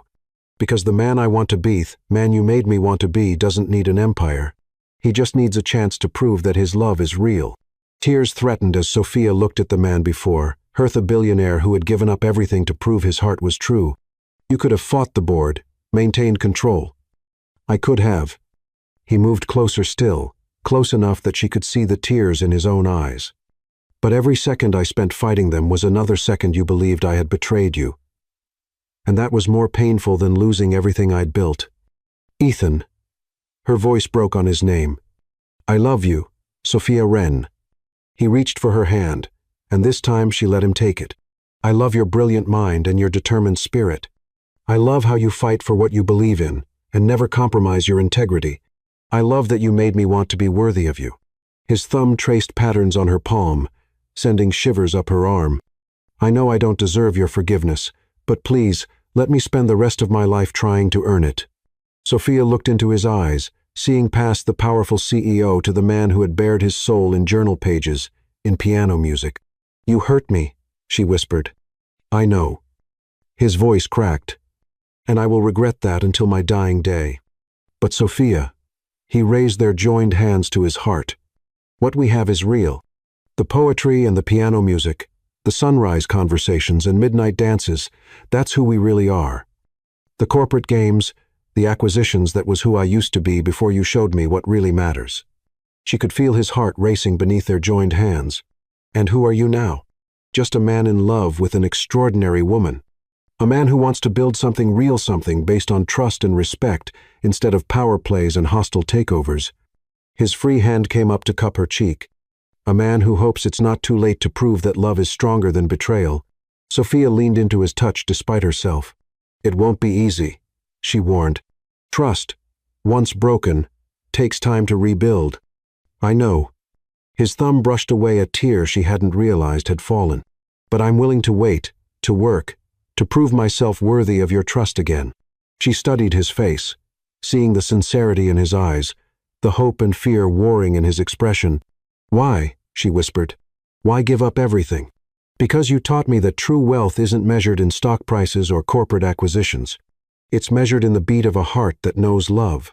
He smiled softly. "Besides, I haven't given up everything, just the things that don't matter." "And what matters?" "You." The word was both a prayer and a promise. "Us." The possibility of building something real, together, something based on trust and love instead of corporate strategy. Sophia felt something shift in her chest, a wall crumbling, a heart beginning to hope. She took a deep breath. "If we try this again, we do it right. Complete transparency. No more secrets. Ethan's smile could have lit up the Manhattan skyline. Complete transparency, he agreed. Starting now. He reached into his pocket and pulled out a small notebook. This is my personal journal from the past month. Every thought, every feeling, every moment of falling in love with you and realizing I had to choose between being the man you deserve and being the corporate raider I used to be. She took the journal with trembling hands. You're trusting me with this? I'm trusting you with everything. He stepped back, giving her space. Read it. Take all the time you need. And when you're ready, if you're ready, I'll be waiting. As he turned to leave, Sophia called after him, Ethan. He paused in the doorway, hope lighting his eyes. Have dinner with me tonight, she said softly, at La Piccola Rosa. Just two people getting to know each other again, with no corporate warfare between us. The joy that transformed his face made her heart skip. I'll have Mama Rosa set our table for 8. After he left, Sophia sank into her chair, holding his journal against her heart. Outside her window, Manhattan sparkled in the morning sun, full of new possibilities. She opened the journal to the first page, where Ethan's elegant handwriting filled the paper. Today, I met a woman who made me question everything. Her name is Sophia Wren, and I think she just changed my life. Sometimes, she was beginning to realize. The greatest truth comes after the deepest betrayal. And sometimes, love is strong enough to build something new from the ashes of what was lost. She had a feeling their story was just beginning. Chapter 9. The Choice. La Piccola Rosa glowed with warmth as Sophia approached, her heels clicking softly on the familiar cobblestones. She had spent the afternoon reading Ethan's journal, each page revealing layers of truth that had made her heart ache with understanding. Now, standing before the restaurant where their story had truly begun, she felt the weight of choice pressing down on her shoulders. Mama Rosa opened the door before she could reach for it, enveloping her in a maternal embrace that smelled of basil and wisdom. Ah, Bella, the older woman said softly. Sometimes the heart knows what the mind fears to accept. Is he here? Sophia asked, though she already knew the answer. She could feel Ethan's presence like a magnetic pull. In your special alcove, Mama Rosa confirmed, her eyes twinkling.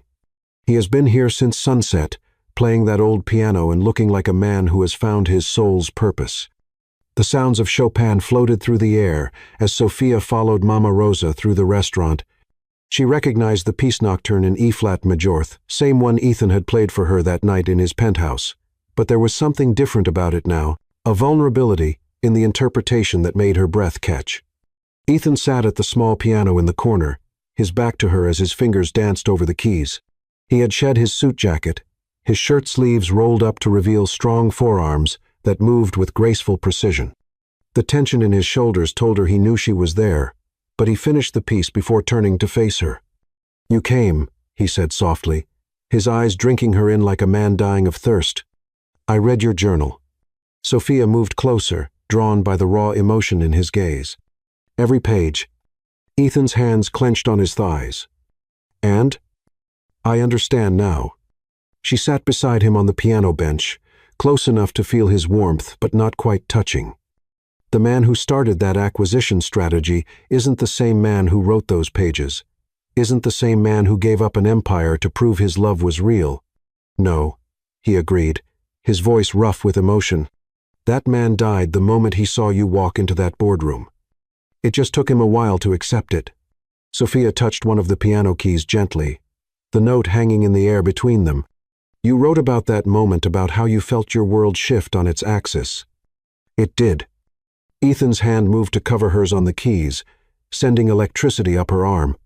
Everything I thought I knew about success, about what mattered in life, it all changed when I met you.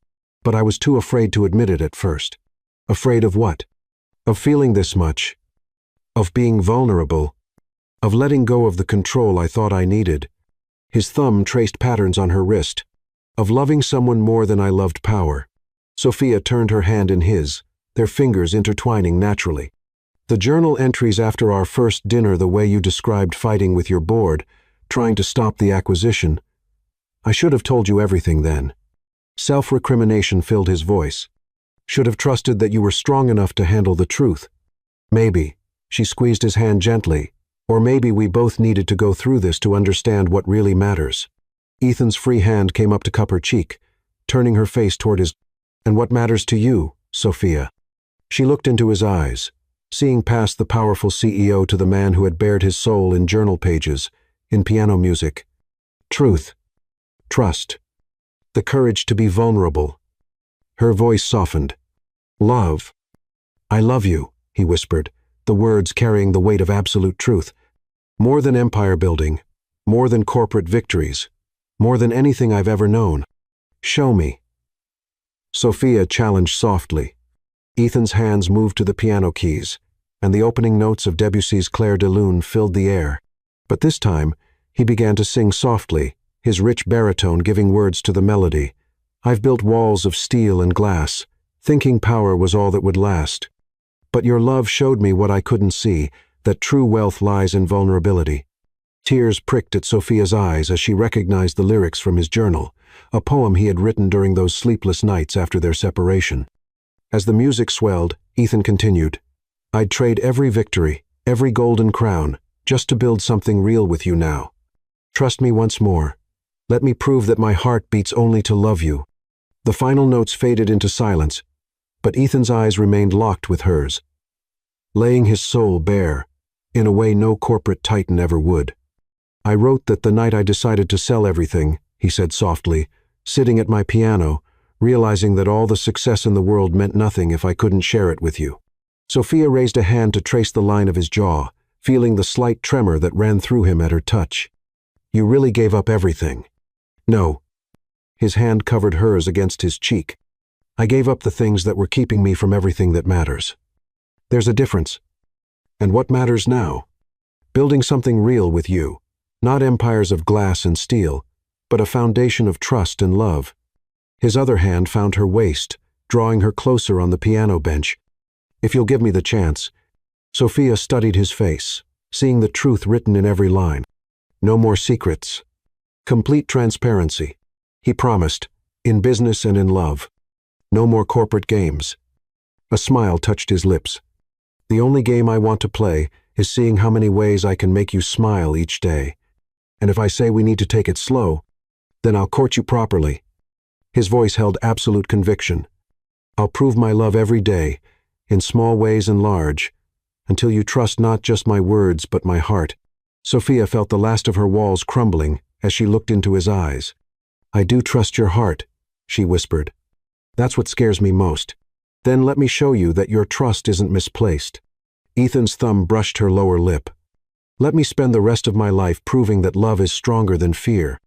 Instead of answering with words, Sophia closed the distance between them, pressing her lips to his in a kiss that tasted of truth and new beginnings. Ethan's arms wrapped around her, pulling her closer as the kiss deepened into something that spoke of second chances and hearts finding their way home. When they finally parted, both breathing heavily, Ethan rested his forehead against hers. Is that a yes? He murmured. It's a convince me, Sophia replied with a small smile.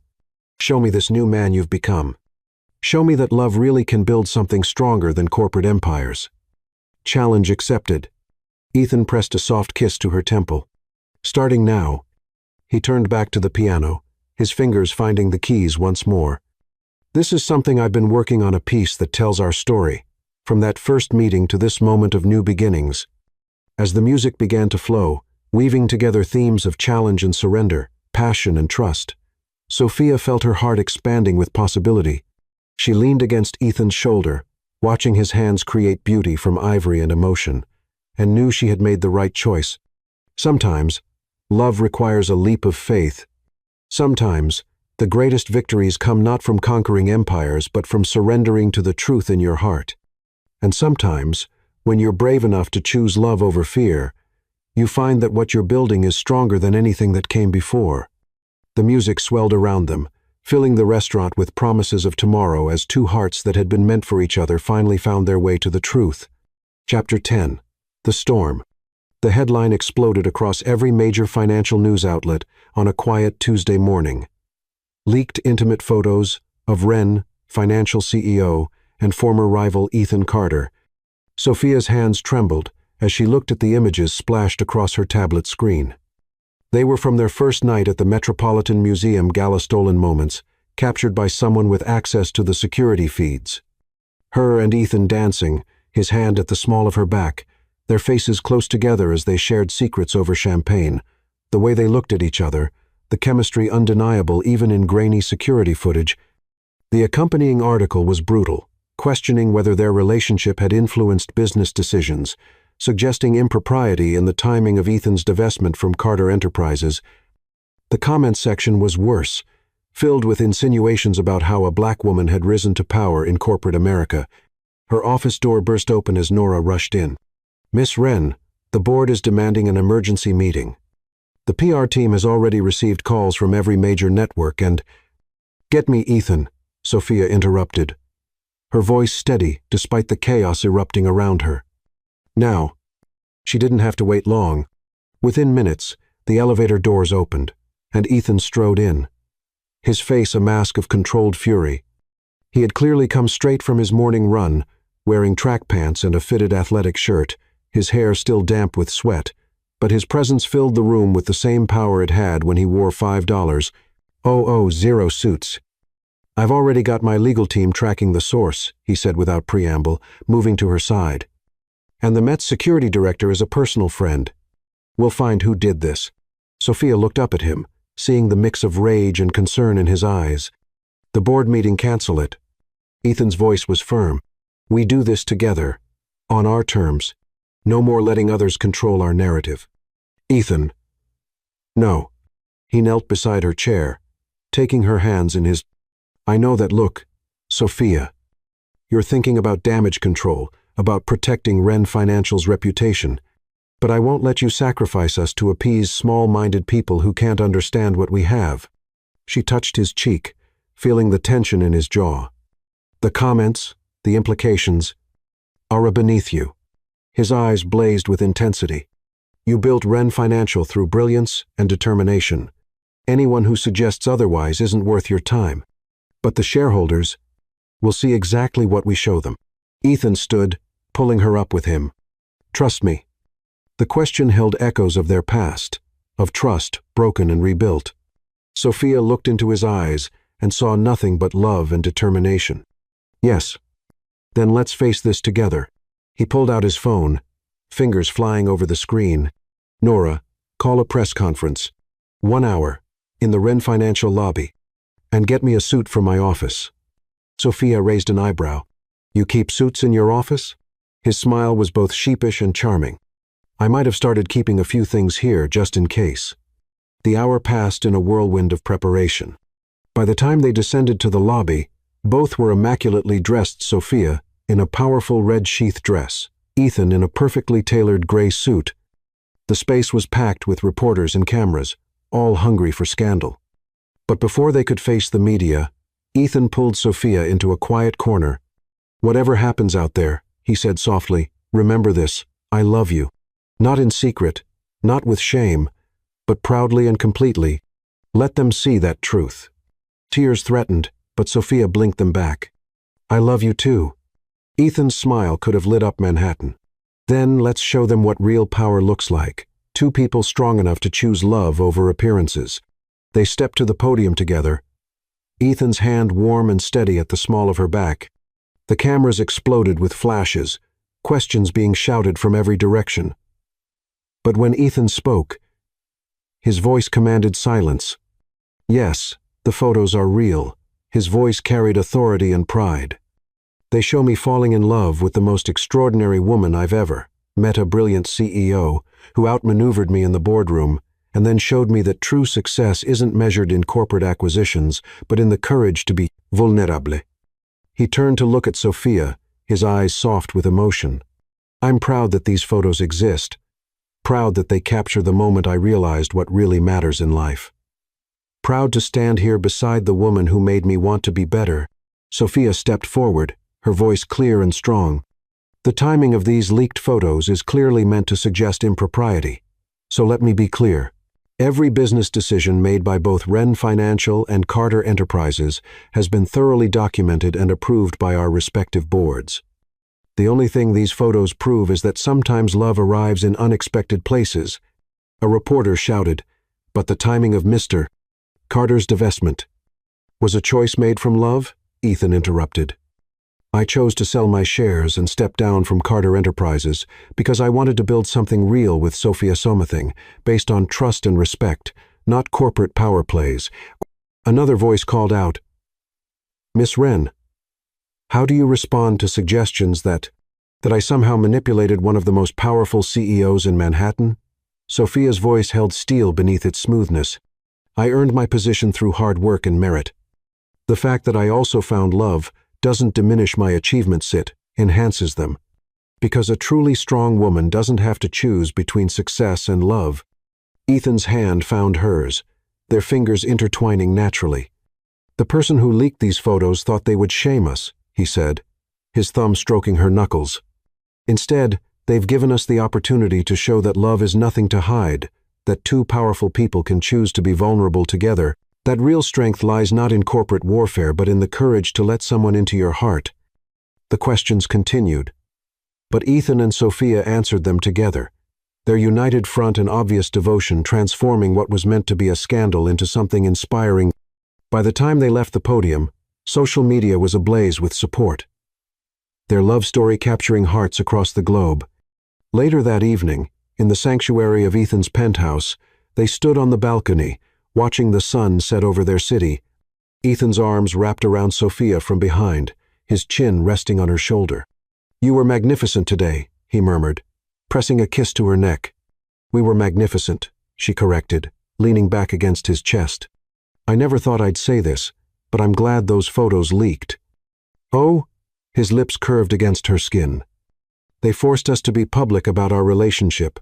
No more hiding, no more worrying about appearances. She turned in his arms to face him. Now everyone knows exactly what we mean to each other. Ethan's hand came up to cup her cheek. And what do I mean to you, Sophia Wren? She smiled, remembering their journey from that first boardroom meeting to this moment. Everything, she whispered. You mean everything? His kiss tasted of triumph and tenderness, of battles won and love proven true. As the last rays of sunlight painted Manhattan in gold, two hearts that had found their way through storm and scandal beat as one, stronger for having faced the world together. Sometimes, the greatest victories come not from defeating enemies, but from standing proudly in your truth. Sometimes, love isn't just about private moments, but about showing the world that real power lies in the courage to be vulnerable. And sometimes, when the storm comes, you find that weathering it together only makes your love stronger. Chapter 11.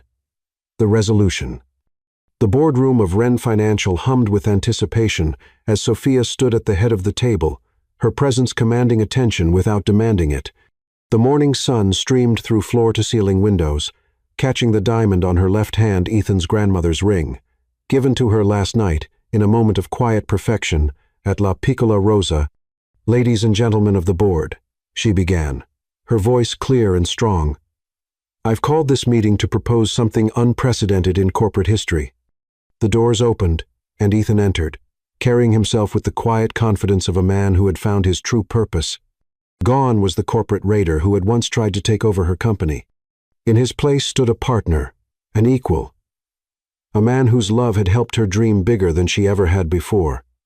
2 months ago, Sophia continued, when photos of our relationship leaked, many questioned whether love and business could coexist. Today, we're here to prove that they don't just coexist, they can create something revolutionary. Ethan moved to stand beside her, their shoulders barely touching but their energy perfectly aligned.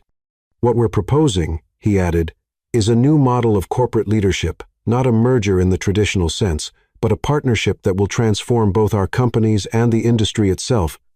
The presentation that followed was unlike anything Wall Street had ever seen.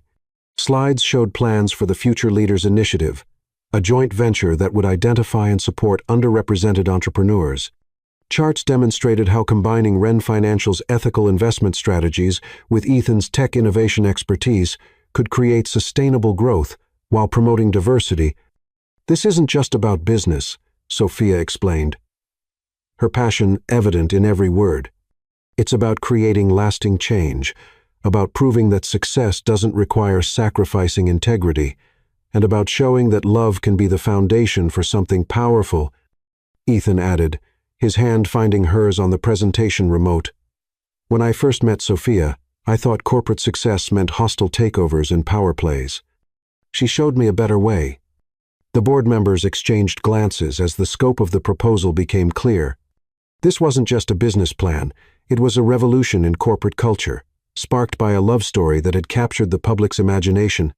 The media attention from our relationship, Sophia continued, has already brought unprecedented focus to issues of diversity in corporate leadership. We want to use that platform to create real change. She clicked to the next slide, showing the structure of their proposed partnership. Wren Financial would maintain its independence while collaborating with Ethan's new venture capital firm, focusing on innovative startups led by women and minorities. Together, Ethan explained, we'll create opportunities for those who have traditionally been excluded from corporate success, not through tokenism or quotas, but by recognizing and supporting genuine talent. The presentation continued, but something extraordinary was happening in that boardroom. As Sophia and Ethan traded off explaining different aspects of their vision, their natural synchronicity became apparent. They finished each other's sentences, anticipated each other's points, their passion and commitment, creating an energy that was impossible to resist. This is more than a business proposal, Sophia said, her voice softening as she looked at Ethan. It's proof that when you find the right partner in business and in life, anything is possible. Ethan's smile held all the love in the world as he took over. We're not asking for permission to change the world. We're inviting you to be part of something historic. When they finished, the silence in the boardroom was profound. Then, slowly, one of the oldest board members, a woman who had mentored Sophia's grandmother, began to applaud. Others joined in, until the room filled with the sound of approval and possibility. The vote was unanimous. Later that evening, as they celebrated on Ethan's penthouse balcony, the city lights twinkled below like earthbound stars. Sophia leaned back against Ethan's chest, his arms wrapped around her waist as they savored their victory. I wish my grandmother could see this, she murmured, touching the vintage ring that now graced her finger. She always said, true success comes from lifting others as you climb.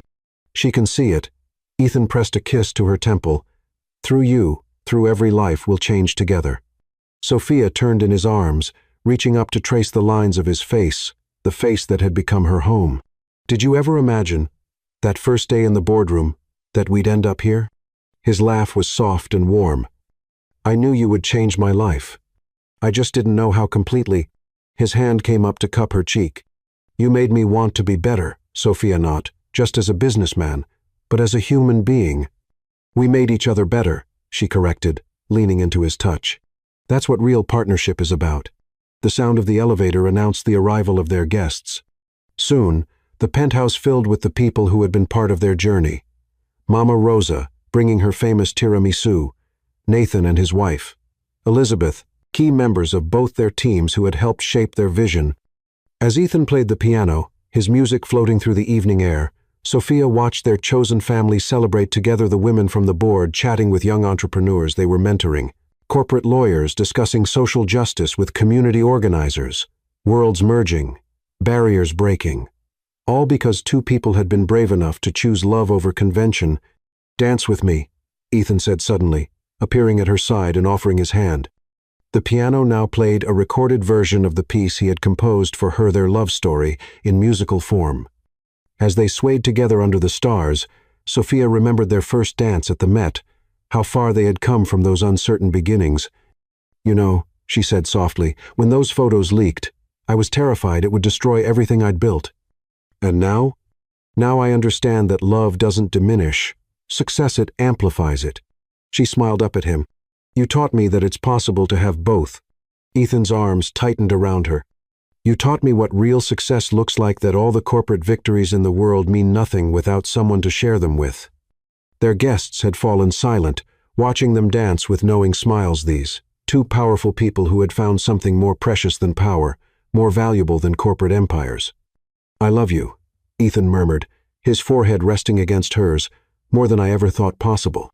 Show me. Sophia challenged with a smile, echoing words from their past. His kiss was gentle but full of promise, a preview of all the tomorrows they would share. When they parted, their guests burst into applause and cheers. celebrating not just their love, but what it represented: the possibility of change, the power of choosing heart over ambition. Later, after their guests had gone and the city had quieted, they stood again on the balcony. Ethan wrapped his grandmother's shawl around Sophia's shoulders, protecting her from the cool night air. "Ready to change the world?" he asked, pressing a kiss to her neck. Sophia leaned back against him, feeling the steady beat of his heart. "With you, I'm ready for anything." The ring on her finger caught the starlight, a symbol not just of their love but of the legacy they would build together. Two hearts that had found their way through corporate warfare and public scandal to something real, something lasting. Sometimes, the greatest adventures begin with a single choice, the choice to be vulnerable, to trust, to love. Sometimes, the most powerful partnerships grow not from business strategy but from hearts brave enough to choose each other. And sometimes, when you find the right person, you discover that success isn't measured in stock prices or corporate acquisitions, but in the difference you make together. As the night wrapped around them like a velvet cloak, Sophia and Ethan held each other close, their hearts beating in perfect sync.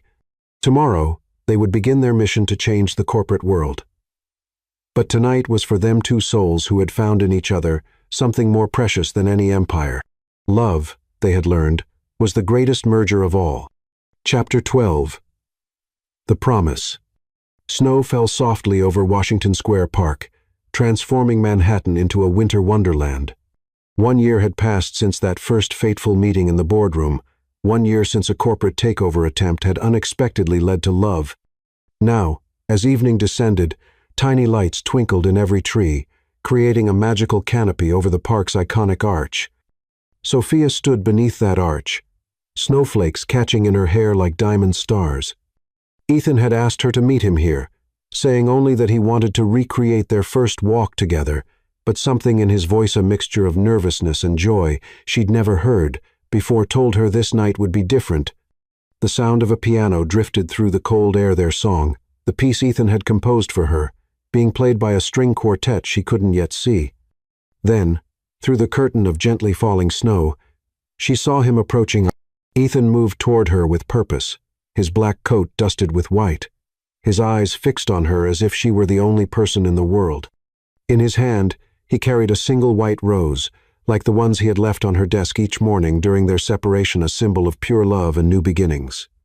"You look like a snow queen," he said softly when he reached her, offering the rose, "more beautiful than any dream." Sophia accepted the flower, her heart racing at the intensity in his gaze. "Ethan, what is all this?"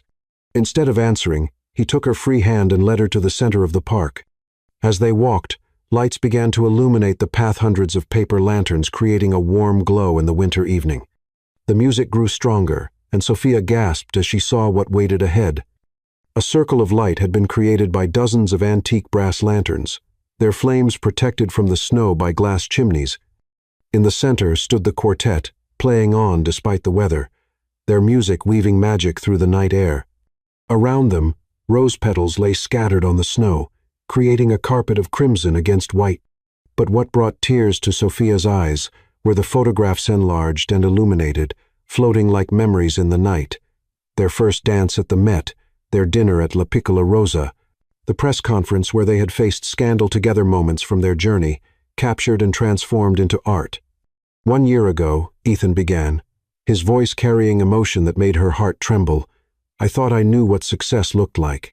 I had built an empire of glass and steel, thinking that was all that mattered." He turned to face her, taking both her hands in his. "Then you walked into my life and showed me what real wealth looks like." Sophia felt tears freezing on her cheeks as Ethan continued, his thumbs tracing patterns on her palms. "You challenged everything I thought I knew about power, showed me that true strength lies not in corporate takeovers but in the courage to be vulnerable, taught me that real success isn't measured in stock prices, but in the lives we touch and the love we share." He released one of her hands to reach into his coat pocket, withdrawing not a ring box she already wore, his grandmother's ring, but a small leather-bound book. "This is my journal from this past year," he said softly. "Every page is filled with moments that made me fall more in love with you, the way you light up when talking about helping young entrepreneurs, how you dance in the kitchen when you think no one's watching, the sound of your laugh when I play piano badly on purpose." Sophia laughed through her tears, remembering all those precious moments. "But there's one empty page left," Ethan continued, his voice growing husky with emotion, "and I want to fill it with a promise." Then, in the falling snow, beneath twinkling lights, Ethan Carter, the man who had once ruled Wall Street with an iron fist, dropped to one knee before her. "Sophia Wren," he said, looking up at her with eyes full of love and certainty, "you walked into my boardroom, prepared for corporate warfare, and instead started a revolution in my heart. You made me want to be better, to dream bigger, to love deeper than I ever thought possible." He opened the journal to the last page, where a single question was written in his elegant hand. "Will you marry me? Not just for today or tomorrow, but for every moment of forever." "I know we're already engaged," he continued, smiling at the ring that graced her finger. "But I wanted to do this properly. To create a moment as magical as you are, to promise you in front of the whole world that my heart will always be your home." The quartet began playing their song again, its notes dancing with the snowflakes in the winter air around them. The city seemed to hold its breath, waiting for her answer. Sophia reached down to touch his face, her fingers tracing the features that had become more precious to her than any success. "You rewrote my story," she whispered. "Showed me that I didn't have to choose between love and legacy. Is that a yes?" Ethan's voice held hope and joy, and just a touch of his old playful arrogance. Instead of answering immediately, Sophia pulled him to his feet and took the pen he offered. With steady hands, she wrote beneath his question, "Yes, for every heartbeat of forever. Yes, through every storm and sunshine.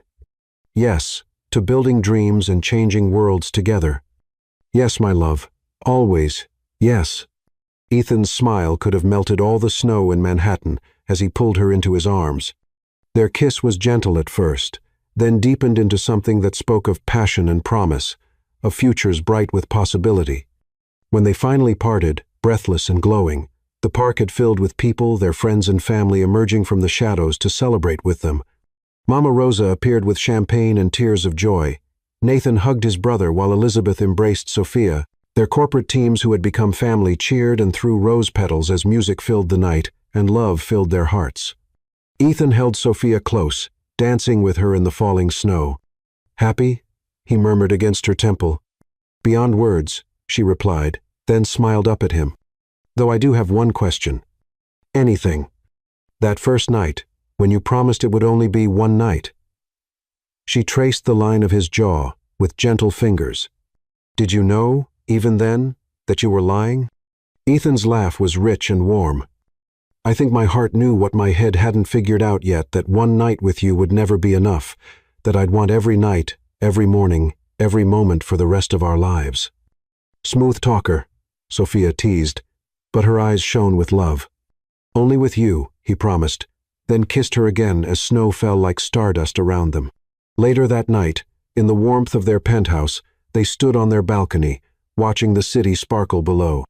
Ethan played with Sophia's fingers, touching the rings that symbolized their past and future. "You know," he said thoughtfully, "when I first saw you in that boardroom, I thought I was seeing my greatest business challenge. And instead, I was seeing my greatest blessing." He turned her in his arms to face him. "The woman who would teach me that real power lies not in controlling others, but in the courage to let love control you." Sophia's smile held all the warmth of summer in the winter night. "I love you, Ethan Carter. And I love you, soon-to-be Mrs. Carter Wren." His eyes sparkled with joy. "Ready for our next adventure?" With you, she stretched up to kiss him softly. "I'm ready for everything." As they held each other under the winter stars, their hearts beating in perfect harmony, both knew that this was just the beginning.